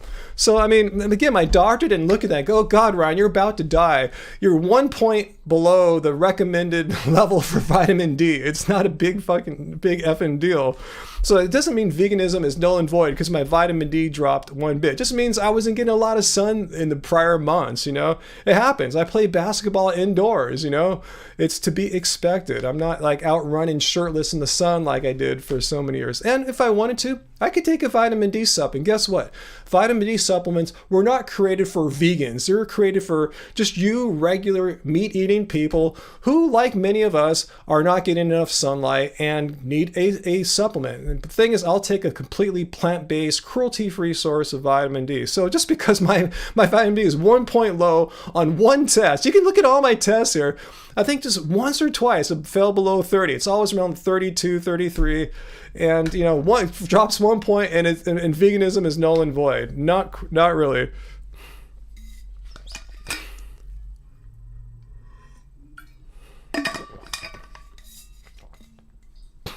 Psycho Cat, I recommend that you don't tell vegans what to do because you have no ground to stand on, because you're the one who said that, implicitly by not answering the question, you said you're totally fine with animals being killed every meal for you every day, which makes me believe that, you kind of like it because you intentionally choose that every day. Like, why, when we choose to do something, it's because we want to do something. You're not forced to. No one's putting a gun to your head. You do it because you like it. You like having animals killed. We don't like having animals get killed. So you can't tell vegans what to do, basically, because you're still intentionally choosing animals to die for you every meal of every day, considering there's an alternative called veganism where you don't have to have animals killed for you every day.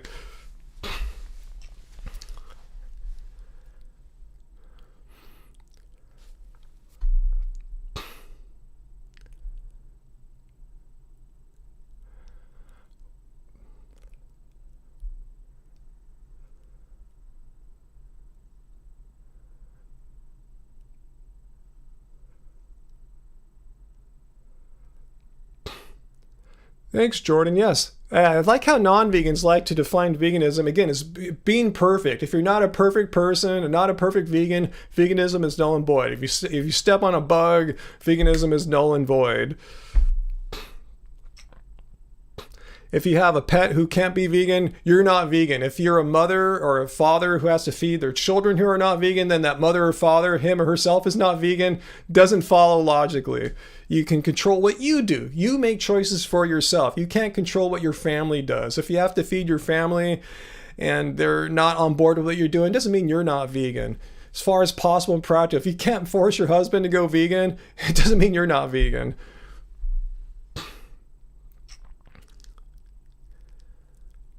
No, I didn't see that, Peter, but that happens all the time. I see that all the time. All the horse racing accidents, that sport is just barbaric and needs to end now. Recipes for homemade burgers, Chris? Can't think of any off the top of my head, we're not really big burger people for one. So yeah, that's probably why Angie hasn't tried to develop her own, whole foodie type burger recipe yet.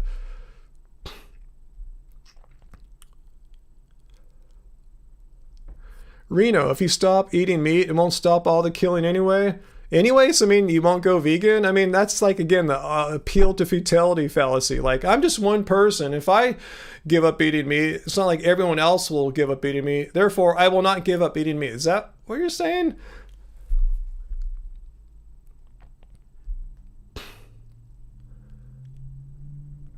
Yep, Jordan, that's the appeal to futility fallacy.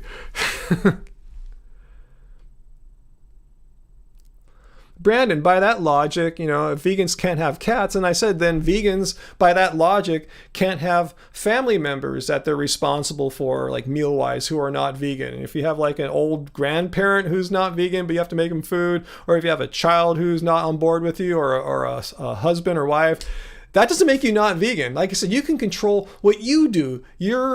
You have control. You're the boss of your body and you make decisions for yourself. As much as I would like to force my mom to go vegan, I can't make her go vegan. I cannot make my mom go vegan, but that's no bearing on me if I were to have to one day be responsible for feeding her, as I might be. She's in her 80s. Who knows? If I have to actually start making food for her, I'm going to feed her plants. You know that for a fact, but if I had to give her something that wasn't, it wouldn't make me not vegan. I would resist that as far as I could, obviously. I'm just saying hypothetically, it wouldn't make me not vegan if that were to somehow happen.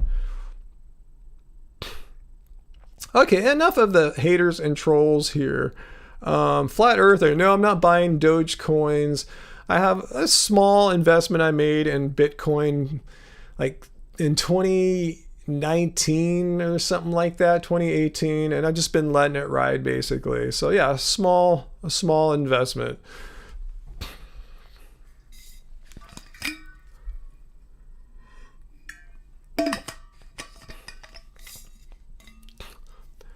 What science contradicting veganism? Yeah, what are they talking about, Henning? What science contradicts veganism? Show me. If there's some science that contradicts veganism, let us see it.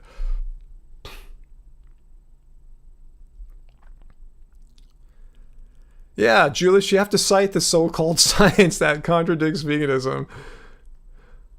Yeah, there's this question. What do I think about the science contradicting veganism? Like, what science are you referring to exactly? Let me show you the science that doesn't contradict veganism. Let me show you. Well, again, veganism is a moral philosophy. But if you want to talk about, is it healthy? Because that's the question. People, okay, I understand the morals. I understand, yeah, you think it's wrong to kill and harm animals. I get it. But will I die? Will all my hair fall out and all this blah, blah, blah? Okay, here is the position paper from the Academy of Nutrition and Dietetics, one of the largest association of health professionals in the world. And their position is quite clear, but I'm not here to show you the position. I'm here to show you all this research they read through, all this stuff here, starting with number one. It goes on dozens and dozens of studies that they relied upon to inform their position here, that vegan diets are nutritionally adequate and healthy for all people in all stages of life. So you have something, Julius, that says, no, that's wrong. Vegan diets are not healthy for people in any phase of life. We'd love to see that.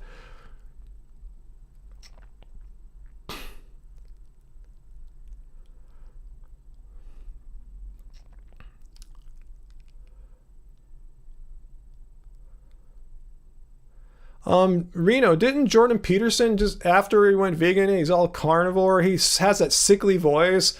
He ended up in the hospital too and crap like that and almost died in a coma. So his track record is sucked. Was he even vegan? I never even heard of that, but I know his health record hasn't been all that impressive since being not vegan or carnivore. So I don't think Jordan Peterson is a great example of anything, to bring up. He doesn't, and say that there is a guy that got sick when he was vegan. I'm sure a lot of non-vegans get sick too. The hospitals are filled up with people who have issues that arise from their non-vegan diets.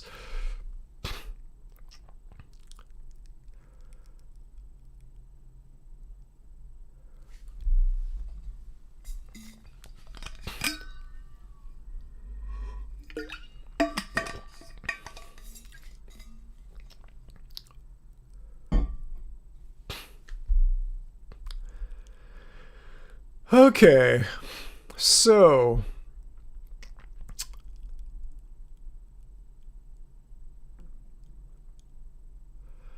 what else are we talking about here? This has been a lively discussion tonight. What's that, Peter? You blocked someone on YouTube because he said if any vegans get sick, they were just cheating on veganism?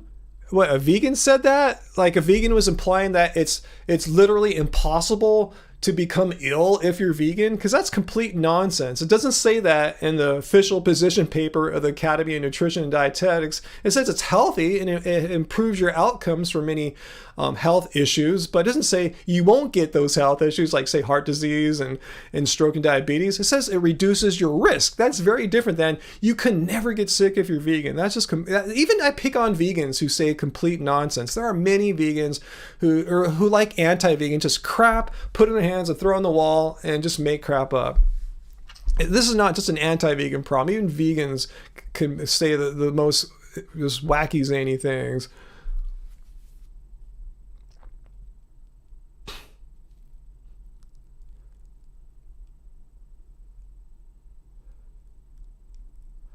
Chef AJ, is that Chef AJ? How many times does your dog poop in the house? I have no idea. You can tell us if you want to.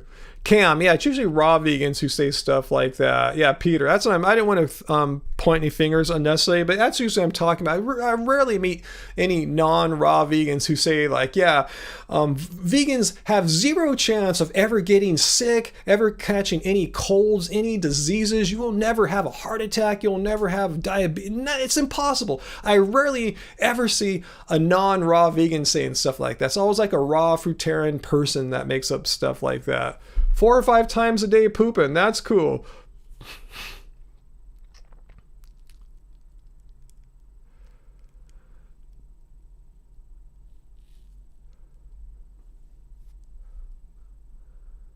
Yeah, I mean, for every person says, well, veganism made blah, blah, blah person sick, you have someone like here, like Henning, who says veganism healed his or her ulcerative colitis. So, like I said, you just can't, say, oh, because person X got condition Y while being a vegan, therefore veganism is null and void. That's not science. That's just jumping to a quick conclusion.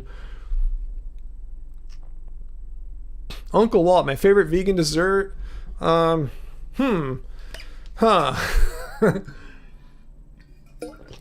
I'll play that game, Uncle Walt. I don't have it all that often, but I guess some like a Cherry Garcia, the dairy-free Cherry Garcia, which I'll have maybe once a year or something like that. That's pretty cool.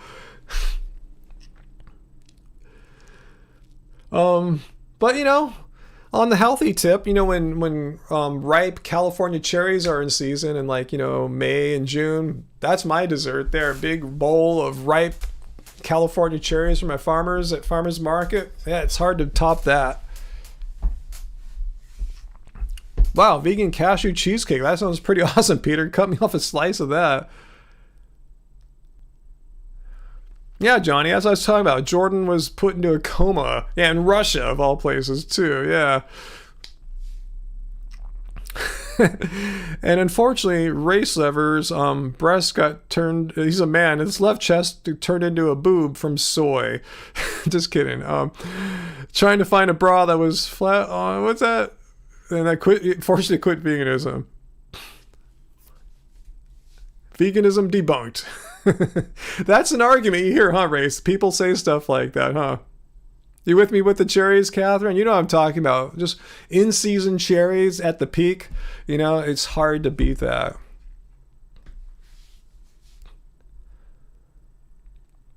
Oh, me comunidad. Yeah, it's not sleeping. A sleep-deprived state is not great for one's health. You know, but they'll blame you for being vegan if you catch a cold, right? It won't be that you're not sleeping because of a newborn.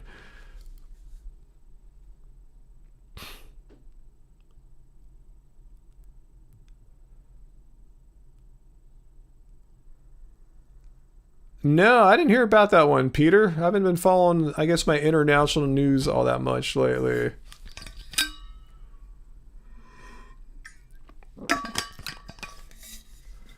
Huh, I can't say, Uncle Wall, I've had much in the way of frozen grapes or frozen cherries. Yeah, just kind of, usually, I don't usually eat much frozen fruit. If so, maybe sometimes like some frozen strawberries, I'll put them in my smoothie. That's kind of rare, though. Yep, Race. Can't say that enough times. Eating animals is weird. And that's what we're trying to tell our people here who are clinging to eating meat. Eating animals is weird. It is weird. It's not only weird, it's just cruel. Why do animals need to die in order for you guys to live? Can you answer me this, the people who are here defending their meat-eating ways? Why must animals die in order for you to live? Because for me and many others here in the live chat, we don't think we're all that awesome, that animals, we deserve animals dying for us. We're so cool, we're so important that we're entitled to have animals raised to be slaughtered for us to eat. Why I still understand why you guys think it's totally a-okay. Nothing, no moral issues, no problem. It's totally fine for animals to die for you needlessly. That's the whole point, needlessly. I can see if you're in a survival situation, that's all you had, I get it, okay? But you go to the supermarket, you're not in a survival situation. You can buy all plants and be healthy and thriving like I am. So why, guys? Tell me why you feel you're entitled to have animals being killed for you and destroying our planet at the same time, needlessly. Just curious. I'm with you, FH dieting. Exactly. I never had the urge to chase down and hunt or kill an animal ever.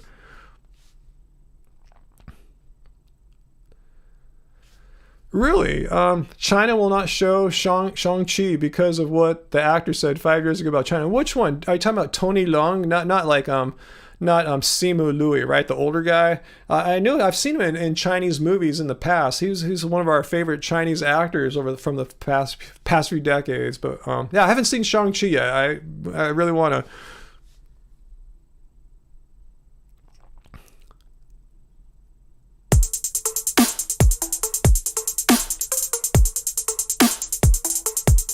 Twaja. Thank you, Twaja. Thank you so much for your super chat tip there. Much appreciated. Much appreciated. It'll go to our Disneyland meal fund there.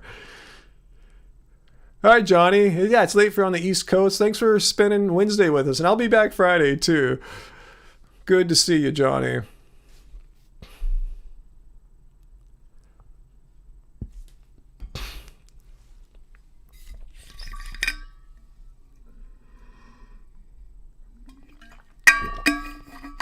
Dion, you're saying you're trying not to eat animals, Dion? Yeah, cool. And once you get used to it, yeah, you don't even have to try. It's easy. Like I said, people think that vegans, we have a lot of willpower. They respect us because we're always, they think like tempted to eat meat because it's so awesome and we just resist it. No, meat is like poop. When I see a piece of poop on the ground, I don't think, I want to eat that. And that's what I think when I see someone with meat. Like, ooh, that's gross. That's disgusting. Keep that away from me. So yeah, after a while, you don't even have to try. It just becomes part of how you are. I thought someone said in the comments too. Yeah, your gut, your microbiome needs to adapt. It takes a few weeks, not that long, really, when you think about it, less than a month, and you'll probably not have the cravings for meat anymore because your microbiome won't be craving the meat anymore. That's a good way to look at it, Randy Marsh. I like that. I'll go with that. Conditioning takes over after we're born, animal rights activists.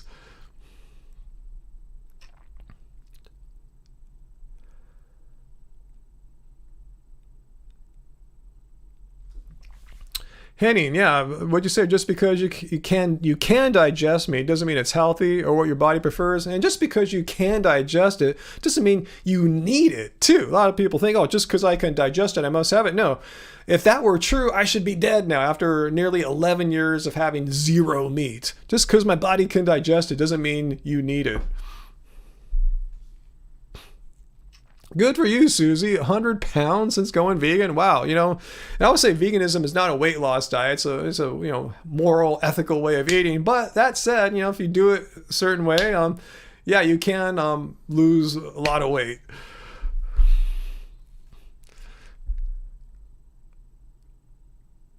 And Race Lever likes to throw out stats there about the vegan dance fight studies. That's true.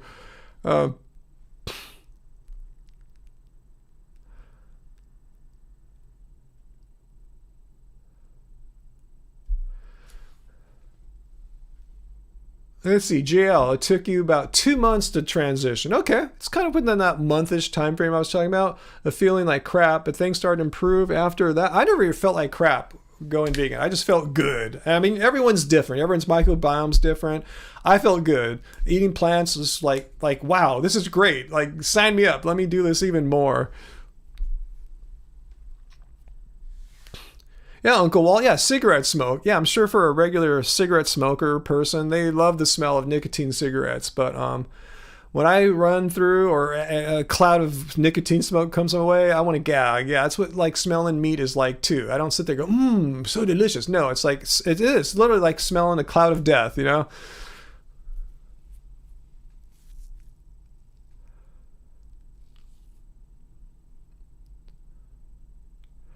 Natalie, what do I think about keto eaters? Your younger brother went keto. All he eats is meat and eggs and dairy. He's dropped 50 pounds. I mean, yeah, it can lose weight. Yeah, I've it seems to do that. But that, I mean, I would ask him, get his blood tested. I'm kind of curious. What's his cholesterol like from all that? It can't be good. And secondly, he has no issues. He's just totally cool with all that harm and cruelty. Like, what's keto what does he hope to achieve from keto that he couldn't achieve as a vegan? Does he want to be like a bodybuilder? Show him guys like I showed earlier, like the bodybuilders, like say Nimai Delgado. He thinks he could be buffer than Nimai Delgado. Does he want to be like a professional football player? There's vegan professional football players. Does he want to be an NBA basketball? You see my point? Whatever he's into, there's a vegan that does it world class, better than he'll ever do. A vegan diet will not prevent him from achieving anything. Does he want to be anything he wants to do? A bodybuilding competition person? We got vegans doing that too. It's just weird how guys get sucked into keto. They think it's cool. It's some manly thing. And then ultimately it's going to lower their testosterone levels. I bet you your younger brother has lower T levels than I do as an old guy. So if you want to be really manly, tell your little brother, eat vegan. Show him my video where my testosterone levels are like hundreds of points higher than Joe Rogan's. Yeah, check out the book, The Plant-Based Athlete. Where'd it go? I had it here. I got to do a review of it. Yeah, from Robert Cheek, Brendan Fraser. Is that the two guys? Yeah. Yeah, show them that book too. But they talked a bunch of world-class athletes who are vegan, eating only plants. There's nothing. It's weird how guys think they have to eat keto to get these manly gains or something like that. That feeling about alcohol, Dion? Have it once in a while. I had Angie and I split a glass last night. We went to one of our favorite sort of local vegan Mexican restaurants, Gracias Madre. And if you go on Tuesdays, you can get a margarita for $5. So we split that. They're pretty small. So I love it. It's delicious. But we were at that Vegtoberfest on Saturday. It was in a brewery. Beer being made all around us. Didn't have a drink. Nothing. No alcohol whatsoever. So I have it once in a while. And if I do, just a little bit. I don't like to have a bunch of booze. Hey, Wujita, what is up, Wujita? Just hang out as long as you can. I'm probably going to be gone pretty soon. I just wanted to come on tonight. Angie has been working on her angb.com website, updating it. So she thought, hey, you should live stream tonight. You told the guys you're going to try to come on more. I said, okay. You don't have to twist my arm. I love doing live streams. Wow, your brother, you're afraid he's going to have a heart attack before he's 45, the one doing keto, right? Wow, yeah. He should get his blood tested. He should. I mean, when I was in my 40s as a new vegan, I was getting my blood tested. So if he's doing some weird like keto where he's getting all the saturated fat and dietary cholesterol, he should get his blood tested and have a professional medical doctor go over his results. Yeah, Joe Rogan takes ivermectin. Yep, he takes all sorts of drugs. I know. Are you coding right now? Yeah, Chad. Actually, I've been doing website work all the past couple weeks. I updated my site, ryanlum.net, which was like totally out of date. It was really last big update was when I was running for city council like a year and a half ago. So I got that all going now, ryanlum.net. Then our band website, lovespirals.com, was really bugging me. Something about it just bugged me. So anyway, I redid that over the past couple days too, and Angie's working on angieb.com. So we've been doing website stuff for the past few days. I feel like my old web developer days. Fortunately, I don't have to get my hands too wet and deep in code anymore since I'm working in WordPress now. So, but yeah, I mean, if I have to, I can code some HTML. I can read through the PHP and CSS files if I need to. But yeah, it's not really coding per se anymore.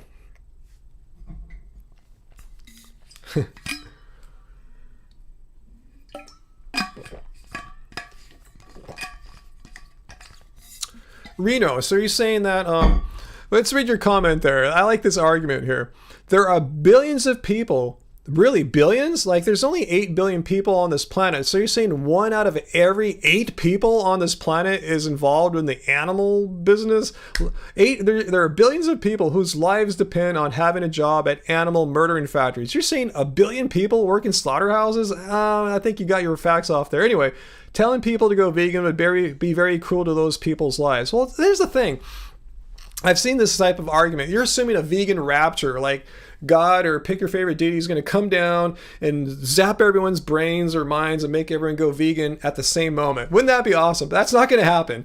What's happening is what has been happening. People are slowly transitioning to veganism. So as the demand for meat decreases, the whole businesses will scale down. It won't happen overnight. And guess what? People still got to eat. So if people are eating more plants, there's going to be more jobs in the plant businesses, making vegan food. So there's not going to be like, yeah, some jobs will be lost. New jobs will be created. It's like moaning for the fact that like typewriter companies or VCR companies are going to go out of business because computers are coming. Wouldn't it be cruel to all the billions of people that work in the typewriter and VCR business and compact disc player business and Betamax business and the, right now, the internal combustion engine car business, because there's a new technology that's displacing it. That's just the nature of evolution of business.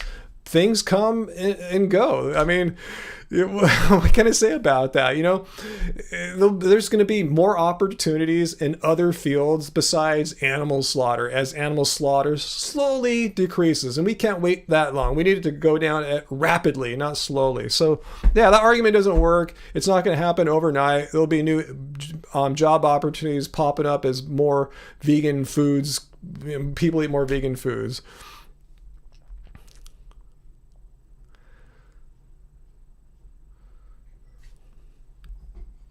Yep. Oh no, Antonio, things change. Learn to adapt, Again, should we be like subsidizing the typewriter industry?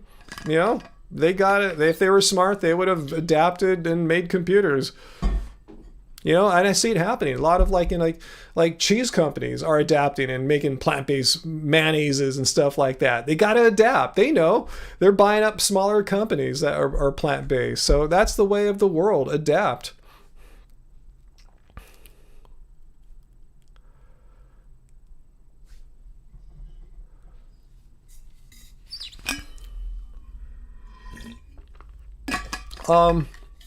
Psychocat, vegan gains, you're saying? I think he's probably quoting Dr. Avi, maybe, that vegans shouldn't buy organic produce due to the animal manure being used. I mean, I like to see the facts for that because I do organic gardening here in my yard and I don't use any animal manure. I know other organic farmers at our local farmers market, and I've talked to them about what they use. One in particular, Bernard's Farm or Bernard Ranches in Riverside, they use some kind of seaweed mulch or something like that, not manure. So maybe some organic farming uses manure, but it's not like an essential necessary component. So to say all organic farming is bad because all organic farming uses animal manure, that's a false statement. I'm not sure if anyone was saying that. I'm just saying if that is the argument, that is just baloney, because I can disprove it. I grow food here all the time and I don't use any animal manure. So, maybe it's true of some, so you got to do your research.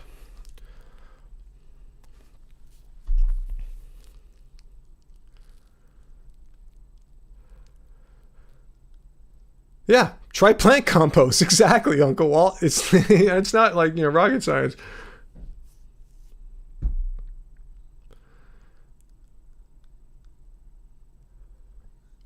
Virtuoso, how's it going, Virtuoso? You're buying a shirt. Save some money.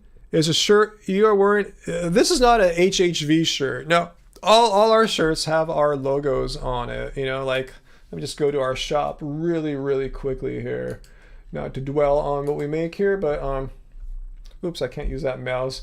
Okay, yeah, all of them have our logo on it. We're pretty filled up right now with the black t-shirts, the muscle shirts, and the tie-dyes. We're out of size small in the tie-dyes right now, unfortunately, but we have all the other sizes in all three of these shirts right now. So, but this is something that a friend sent us, and I forgot who. It's been a long time. People send us shirts quite often.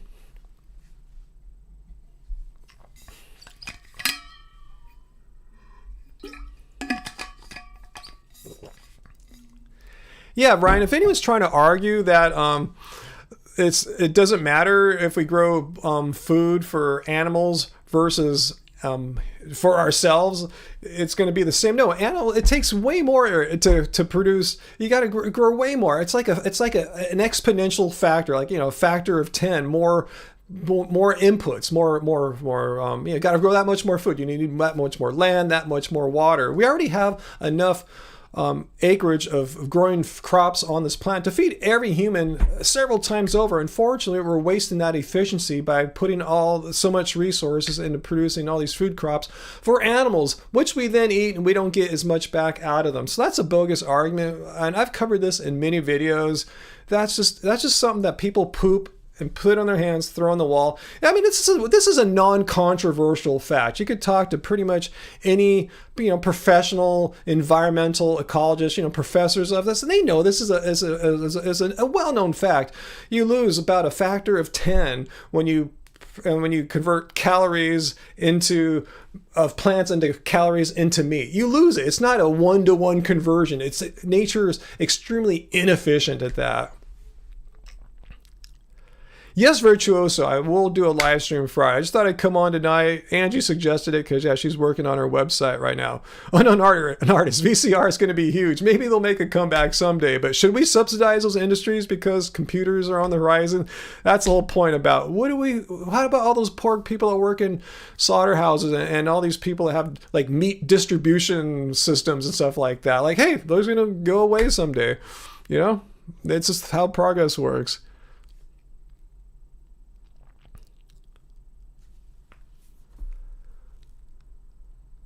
Yeah, I'm not bagging on Dr. Avi or Vegan Gains. I'm just saying, anyone, I'm not even saying that either of those guys are holding to that position that I just kind of restated, that, all organic farming entails cow manure or some kind of animal manure. Maybe there's a certain percentage. That seems like a more reasonable position if Avi's arguing it, because he seems to, he doesn't go off on like baseless tangents that I've seen. But I'm just saying, I grow food here organically, no animal manure. I know plenty of farmers that don't use animal manure as well, and they're organic. So, and some, anyway, interesting discussion point. Wild Peter, a guy who worked in a slaughterhouse fell into the meat grinder. Yikes. Wow.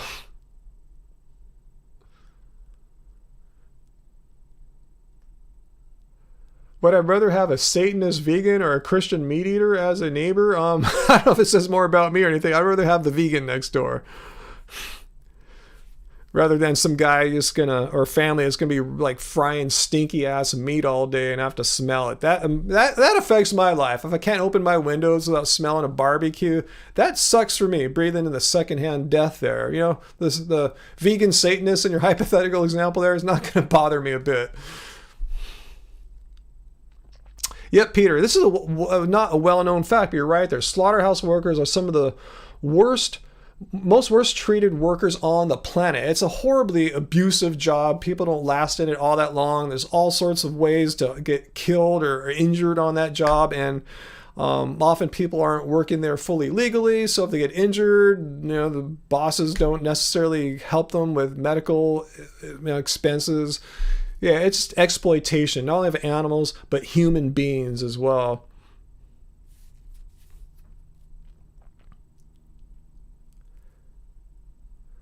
Do we use weed at all? Yes, I smoke weed sometimes. Yeah, totally.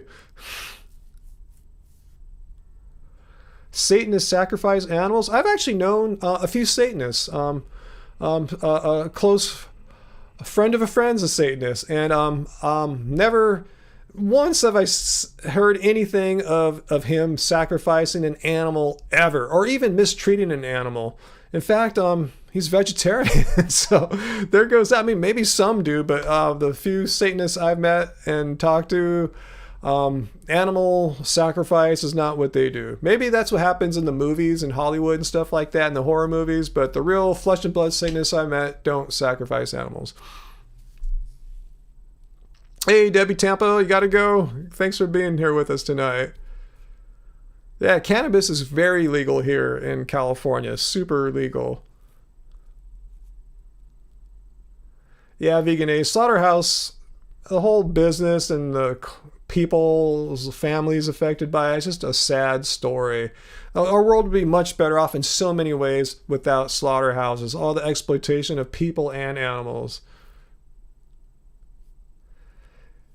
I'll agree with that one, Psycho Cat, about your assessment of modern day Satanists. They don't sacrifice animals.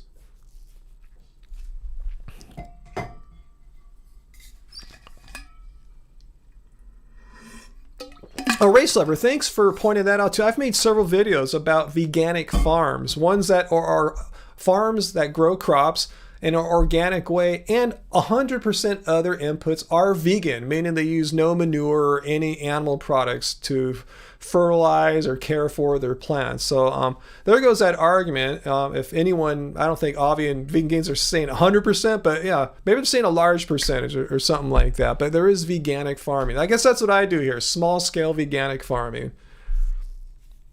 Race Lover, it depends on which type of Satanist. Some are deceptive, huh? So you're saying they are killing animals, but they aren't telling you. What's that, Produce on Pills? Do I think slaughterhouse workers are more prone to killing another human? Ooh, I have no idea. I just know it's a job that weighs on a person's soul. And I don't know if it makes them more susceptible to murdering people. I just think it makes their lives miserable. I mean, they need some there's PTSD involved in that job for sure. And I'm sure anyone who's worked in a slaughterhouse, be it for a day, a month, a year, needs counseling. They need some kind of mental help to healthfully cope with the horrors of that type of work. Yeah, maybe race. I don't know what the likelihoods are. I'm just speculating. I just know it's a job that exploits the workers and the animals.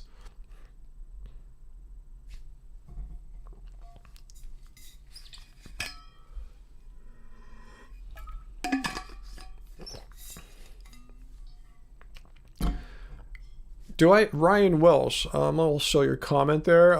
Yeah, I have pets, and when I walk around the neighborhood, you see us like petting animals and stuff like that. Yeah, I don't think that's harming or exploiting animals if you hey, good animal or something like that. I don't think that's anti-vegan. In fact, I think that's very vegan to outwardly, physically express your love, your compassion for another fellow animal, sentient being. I think that's the definition of veganism.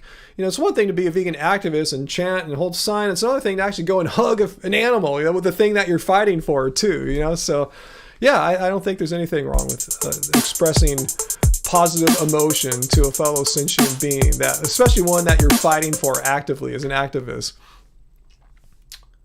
Oh, thanks for showing me the way, brother.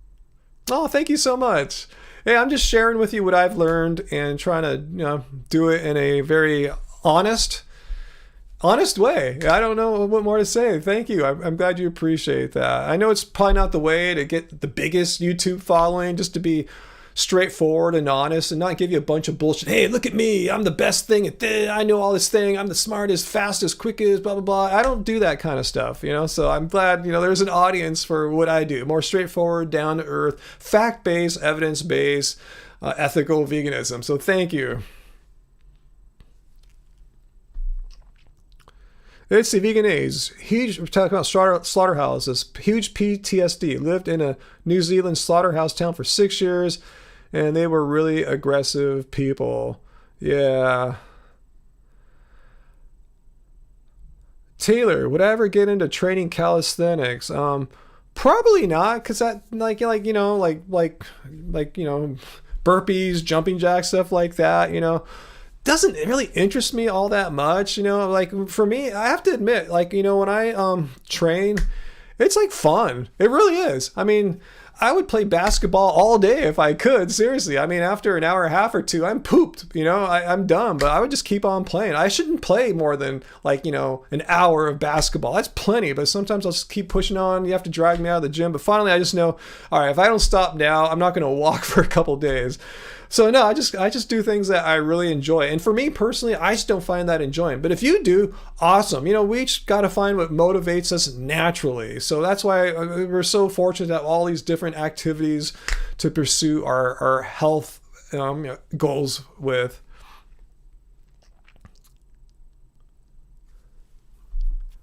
Motel Hell sort of rings a bell. And yes, Race, yeah, people who eat only plants tend to have higher levels of testosterone than meat eaters. I'm not sure what the context is there. I'm just wondering what someone was saying otherwise. Oh, Sarah in Oregon. Oh, thank you so much, Sarah in Oregon. Appreciate the super chat tip there. Thanks so much. Thanks for all your great work, Ryan and Angie. I will definitely tell Angie that you said so, Sarah. Thank you so much. Appreciate it. In fact, one reason why she was repurposing her personal website is because it had only her music and podcasting career up there. She was a podcaster before podcasting was huge like it is now. Anyway, she didn't even have her book and stuff up there. Her 2 books, her Happy Healthy Vegan Cookbook and Keep It Car Baby. So that's what she's redoing her website to reflect more of what she's been doing since Happy Healthy Vegan got started. Her website's about, I think we made it in 2011 or 2012 or something like that, her previous incarnation of it. So thank you so much, Sarah in Oregon.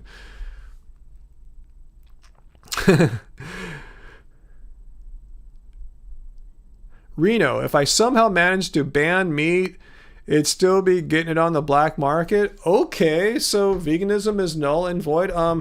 Who said, what, are you talking about me or what? Where have I said that we're banning meat?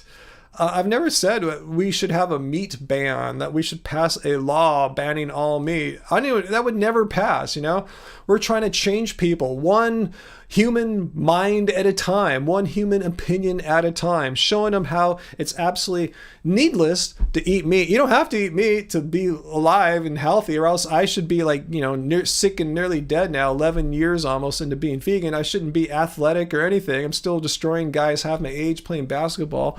So my point is, who's talking about a meat ban? We're just showing people the senseless, the needless senseless. Why are we killing 80 billion animals a year, slaughtering 80 billion animals a year, and simultaneously destroying our planet? Animal agriculture is the number one source of greenhouse gas emissions, CO2, methane. It's the number one cause of, it's responsible for over 90% of Amazon rainforest destruction.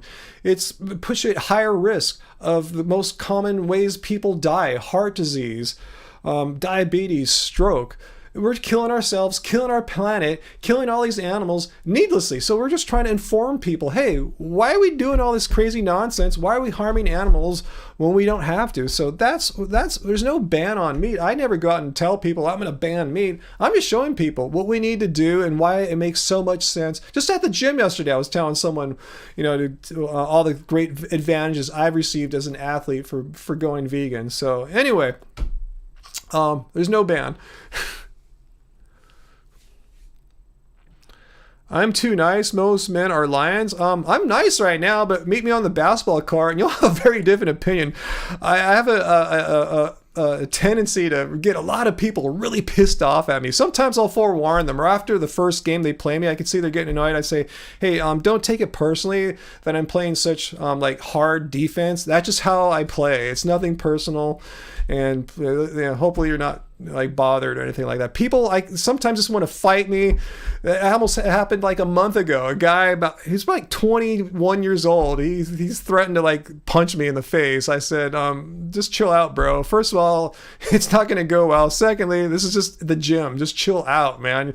Secondly, I'm 54. You think your mom's going to be stoked hey, guess what I did today at the gym, Mom? I hit a 54-year-old man with my fist, Anyway. Well, my point is, I'm nice and chill, but you don't want to meet me competing sports. I'm a beast. You want to fight me sometimes, Grace? Or hug me?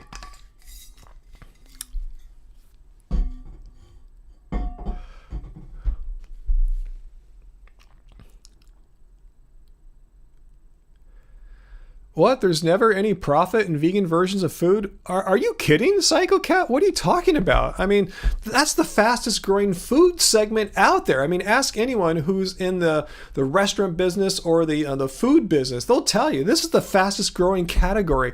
Vegan products, meatless, dairyless products. I mean, some of the hottest new companies right now are Beyond Meat. Their IPO made people millionaires. That's sarcasm. Okay. I mean, there's money to be made in that industry. I wish I was more of a business person, an entrepreneur. I could have done something like that. It would have been exciting, but I'm doing vegan activism instead.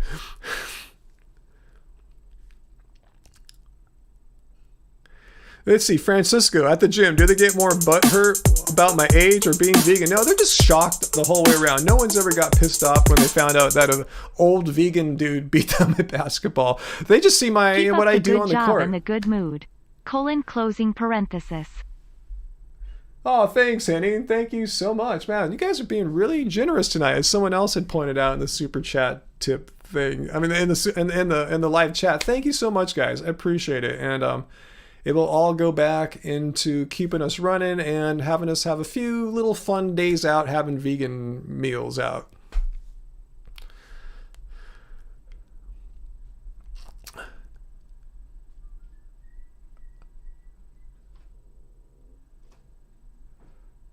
Yeah, Psycho Cat. Sarcasm doesn't travel over the text. It doesn't. Hey, babe, what's for dinner? I heard you chopping.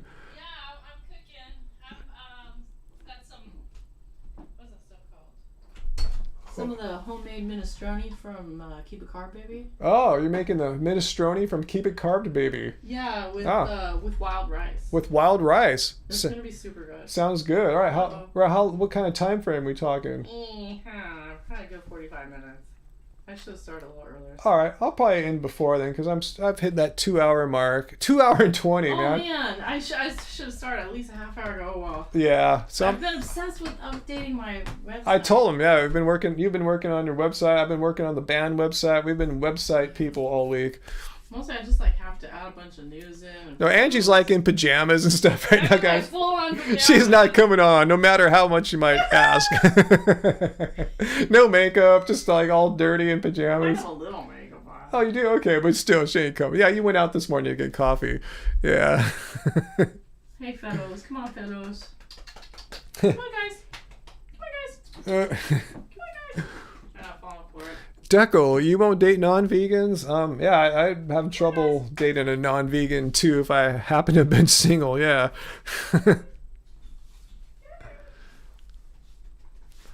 All right, I'm gonna get a little bit more hit of water here. Maybe that'll give me a little bit more energy here. I'm starting to feel it. I know I can see VD making a video now. Look at Ryan.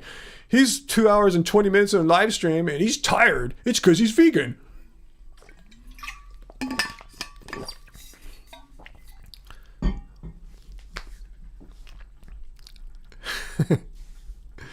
Yeah, produce not pills. I know, I agree. I think Angie looks fantastic without makeup. She's got a lot of natural beauty. Oh, you heard that? I didn't know if you're. I know you're standing right out the door there. But you know, if she comes on without makeup, you know, VD's gonna make a video. Look at Angie here. She has no makeup on. She looks bad because she's not vegan. I mean, because she's vegan. Oh, here comes Angie. Oh. Here's Angie. Oh, Angie. Joe. Angie and Joe. Oh, wait, where's the... There's Angie. Angie looks great with her minimal makeup. Ooh, keep him away with his flying claws there. I saw a guillotine flying towards me there. Yikes. Okay, Boo Boo, you too.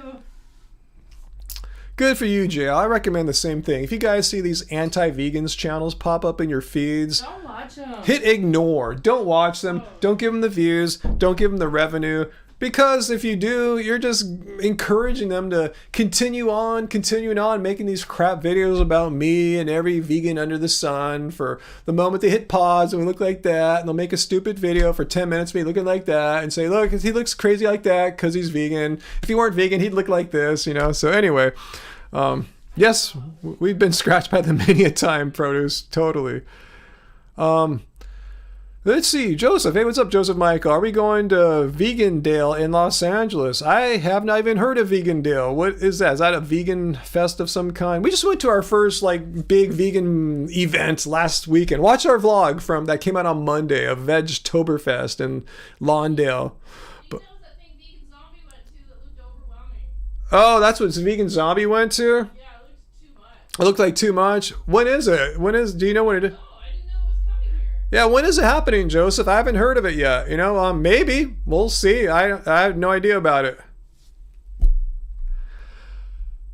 Bobby's perspective said that being vegan turned me into a woman. Yep, I'm a woman with 800 testosterone levels, probably higher than his. Again, who's the manly man? The one that talks like this and tries to act tough? Or the dude like me who's a chill California surfer dude that has crazy high testosterone levels? The thing is, I could be a toxic masculine dude if I wanted to. I have the testosterone to back it up, you know.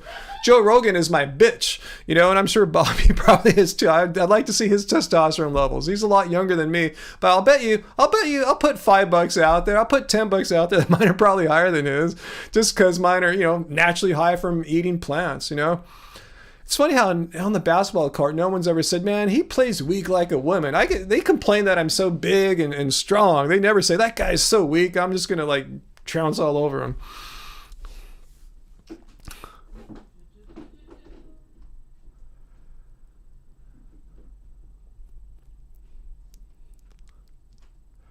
Men of testosterone have children? Not if they wear condoms. and you know, do things, you know, in a planned fashion to not produce them. Yeah, Joe Rogan is a bitch because he has to take testosterone injections regularly to get the testosterone levels that my body produces naturally. So who's the big macho man? It's me, not little Joe. It's me.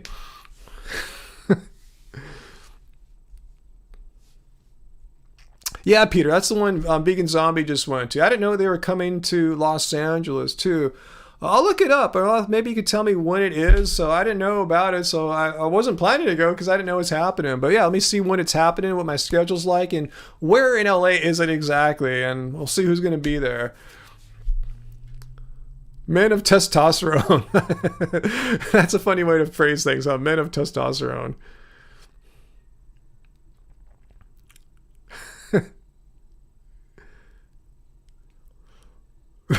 Yeah, right, produce not pills. If anyone just thinks I'm bullshitting too about my testosterone levels, I'll give you the link if you want to watch them, because anyone could say anything, right? So I thought I had it right here. I'll give you the link to the actual video here.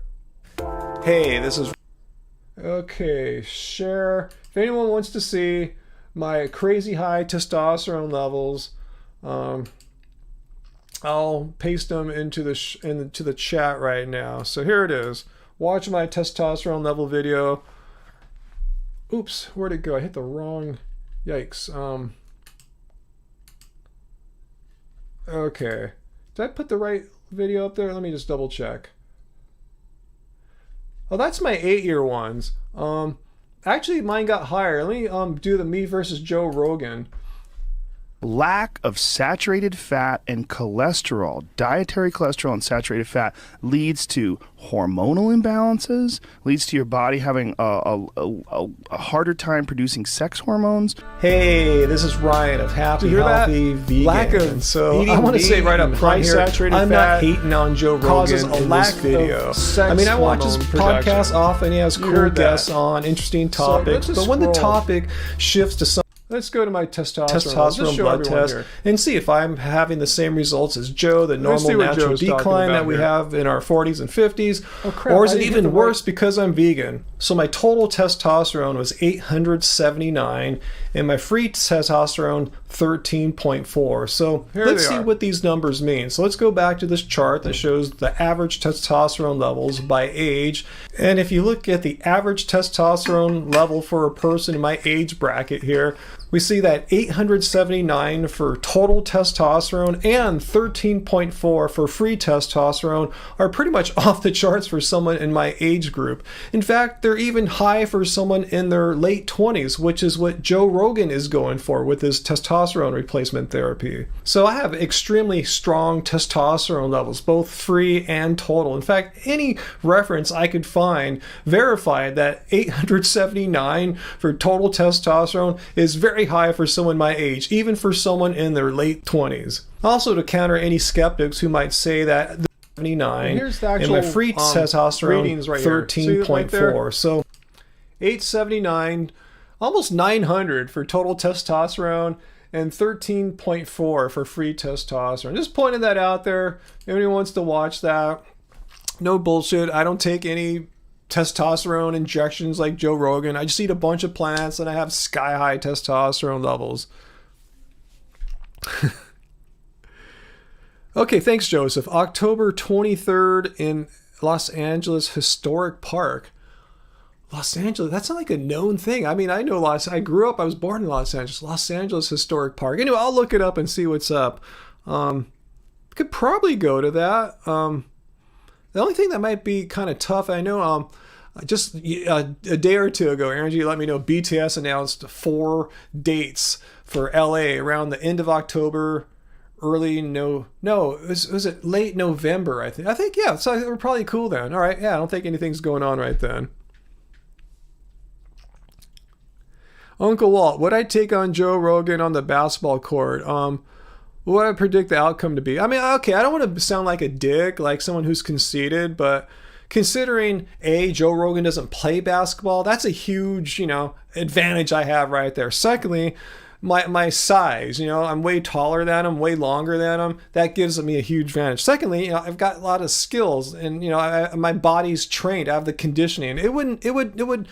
I'm not trying to sound conceited here. It would not be a fair match. It would be very lopsided in my favor. And again, I'm saying this as honestly and politely and objectively as I could. I'll tell you if someone presents I perceive them to be a challenge, but someone who gives up that much height, that much size, and experience and skill, doesn't do it regularly, playing against someone who plays, several times a week, it's not going to be a close. I mean, I'm playing guys all the time, all the time. That's what I do. But if Joe disagrees, I'll be more than happy to play with him any time.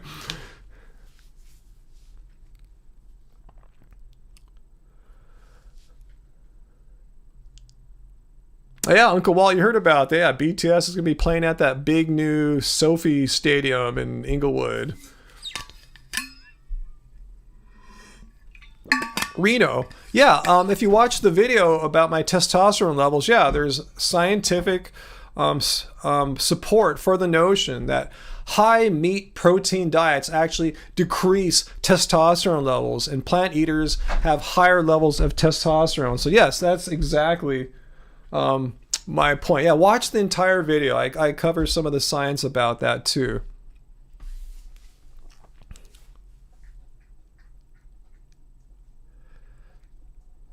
Oh yeah, David. Yeah, Joe Rogan would kick my butt in anything related to MMA. I don't have 5 black belts and all these disciplines. Yeah, I'm just saying that's what he's good at. He will beat me in MMA, hands down. Wouldn't even be close.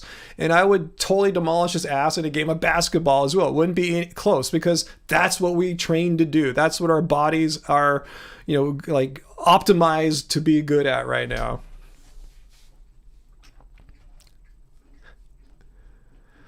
BTS equals low testosterone levels. I don't know, LMS. I've never seen so many screaming females scream at dudes before. There's some kind of testosterone magnetism going on with those guys.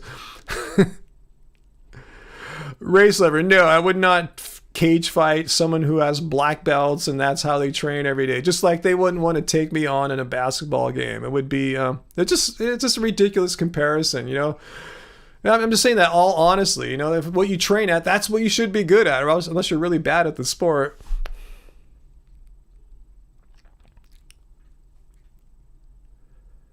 Samu, do I have any seeds? Yeah, I like nuts and seeds. I like pumpkin seeds. I guess that's my favorite seed. As far as cashews and walnuts, almonds are some of the nuts I have. But yeah, pumpkin and sunflower seeds or pumpkin and squash seeds are my favorite ones.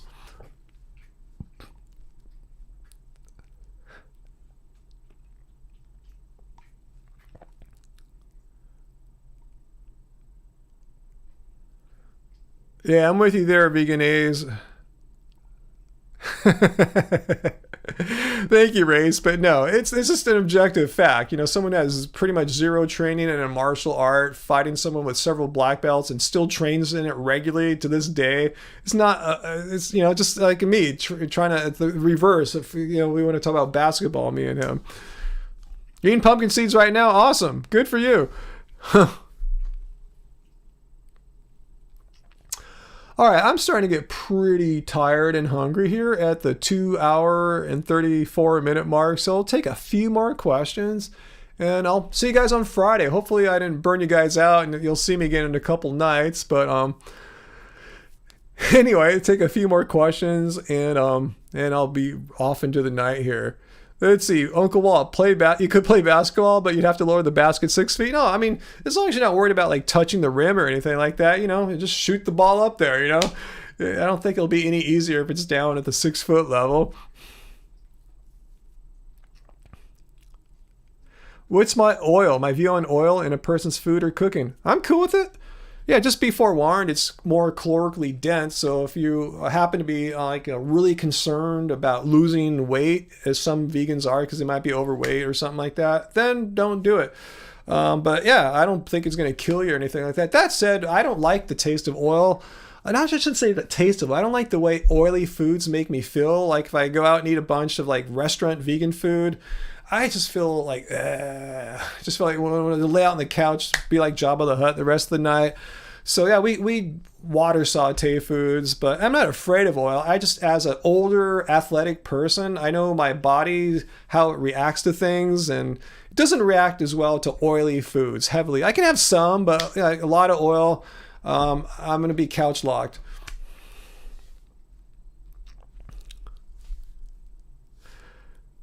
Yeah, I know some people like Clapper, say no oil. I don't know what the science says on that, but I haven't seen any really convincing studies that oil, it will increase your risk for cardiovascular disease. I know it might help prevent it to some degree, maybe if you look at Dr. Esselstyn's research, but I'm still not convinced that it actually increases your risk if, assume you're not already on death's door. I'm not a medical doctor. Don't take what I say as medical advice or anything like that. Just saying what I do personally. You got it right, Vegan A's. I agree with you. Vegan athletes are killing it, and the males are hot. Yes.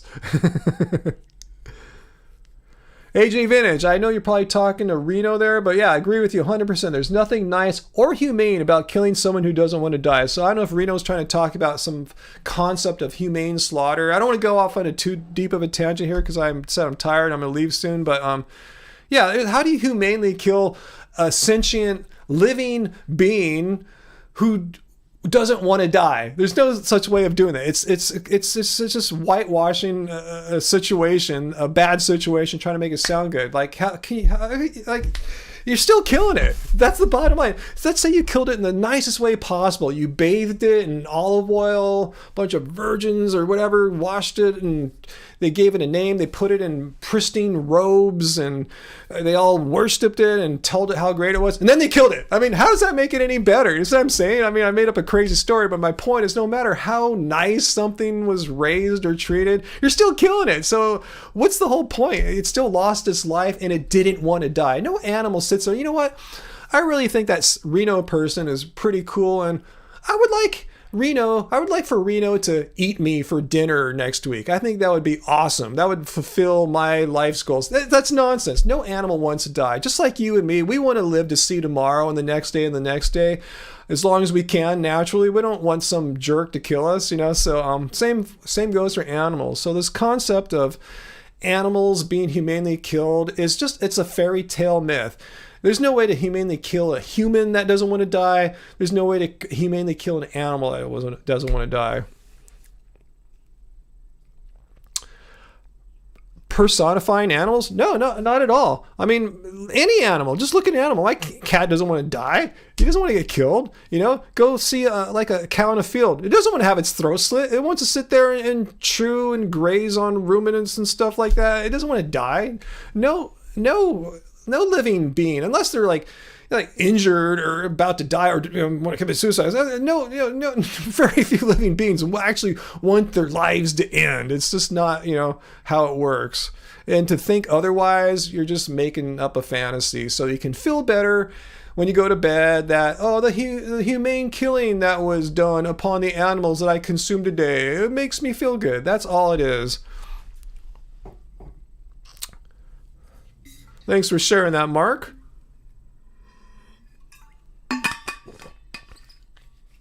Wow, that's great, Peter. They won't be able to gas turkeys for Christmas in the UK? Awesome. I'm all for that. I'm glad there's a CO2 gas shortage in the UK. I hope it happens globally. I hope, with all the supply chains being disrupted right now, I hope there's a global CO2 gas shortage in the coming months so that they can't gas turkeys and they won't be slaughtered. Fortunately, they're raised for slaughter, so there's going to have a bad fate anyway. It just shows you how there's no win for these animals. Yep, there you go, Peter. Yeah, I said, yeah, unless someone's depressed or something like that, and you point out SeaWorld animals. Yep, Race Lover, you do get a lot of calls on your bovine suicide hotline, huh? And kudos to you for manning that line so diligently, Race.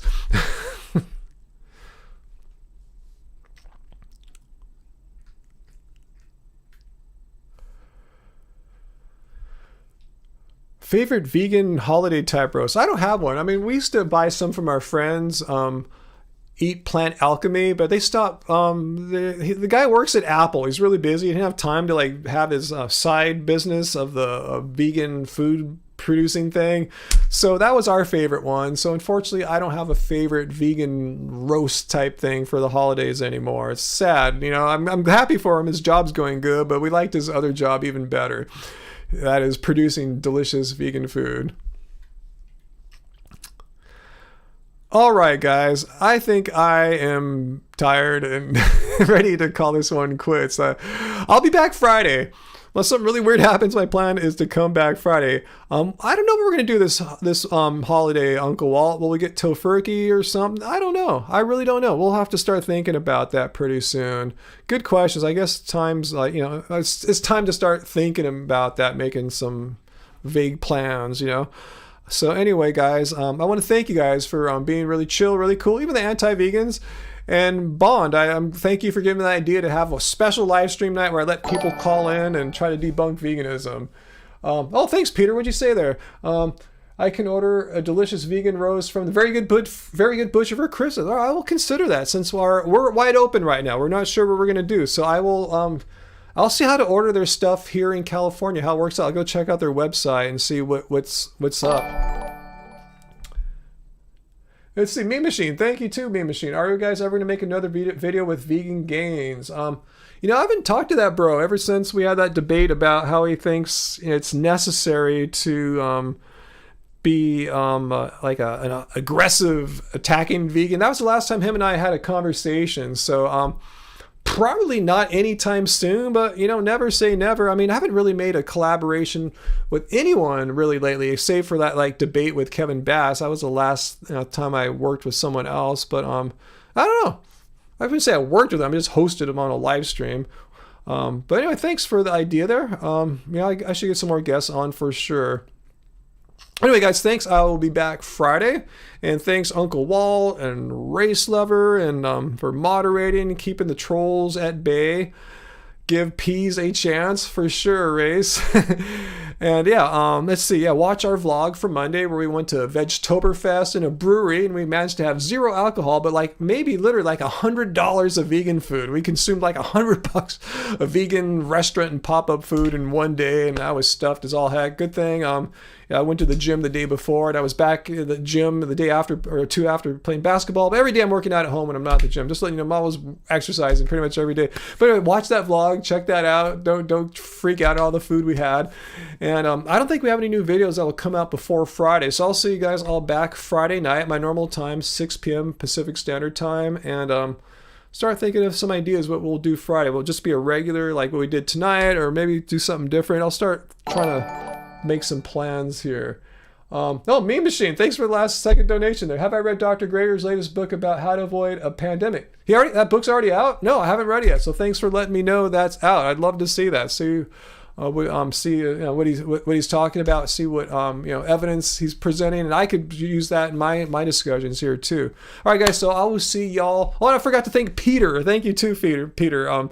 For moderating. I think, I said Uncle Walt and Race and Peter. I think Peter was the first on. So thanks so much, everyone. Appreciate your guys' love and support, and that's what motivates us to keep coming back with regular content. And I'm kind of liking this little transition I've been making to more of a live streamer than like just regular videos. I enjoy this kind of live, just interaction and the fun we have on live streams. I tell you, I really enjoy doing these. Seriously. All right, guys, thanks. I'm going to go and see what Angie's doing dinner-wise, and see you guys in a couple nights. So take care. Peace. Keep it vegan, guys.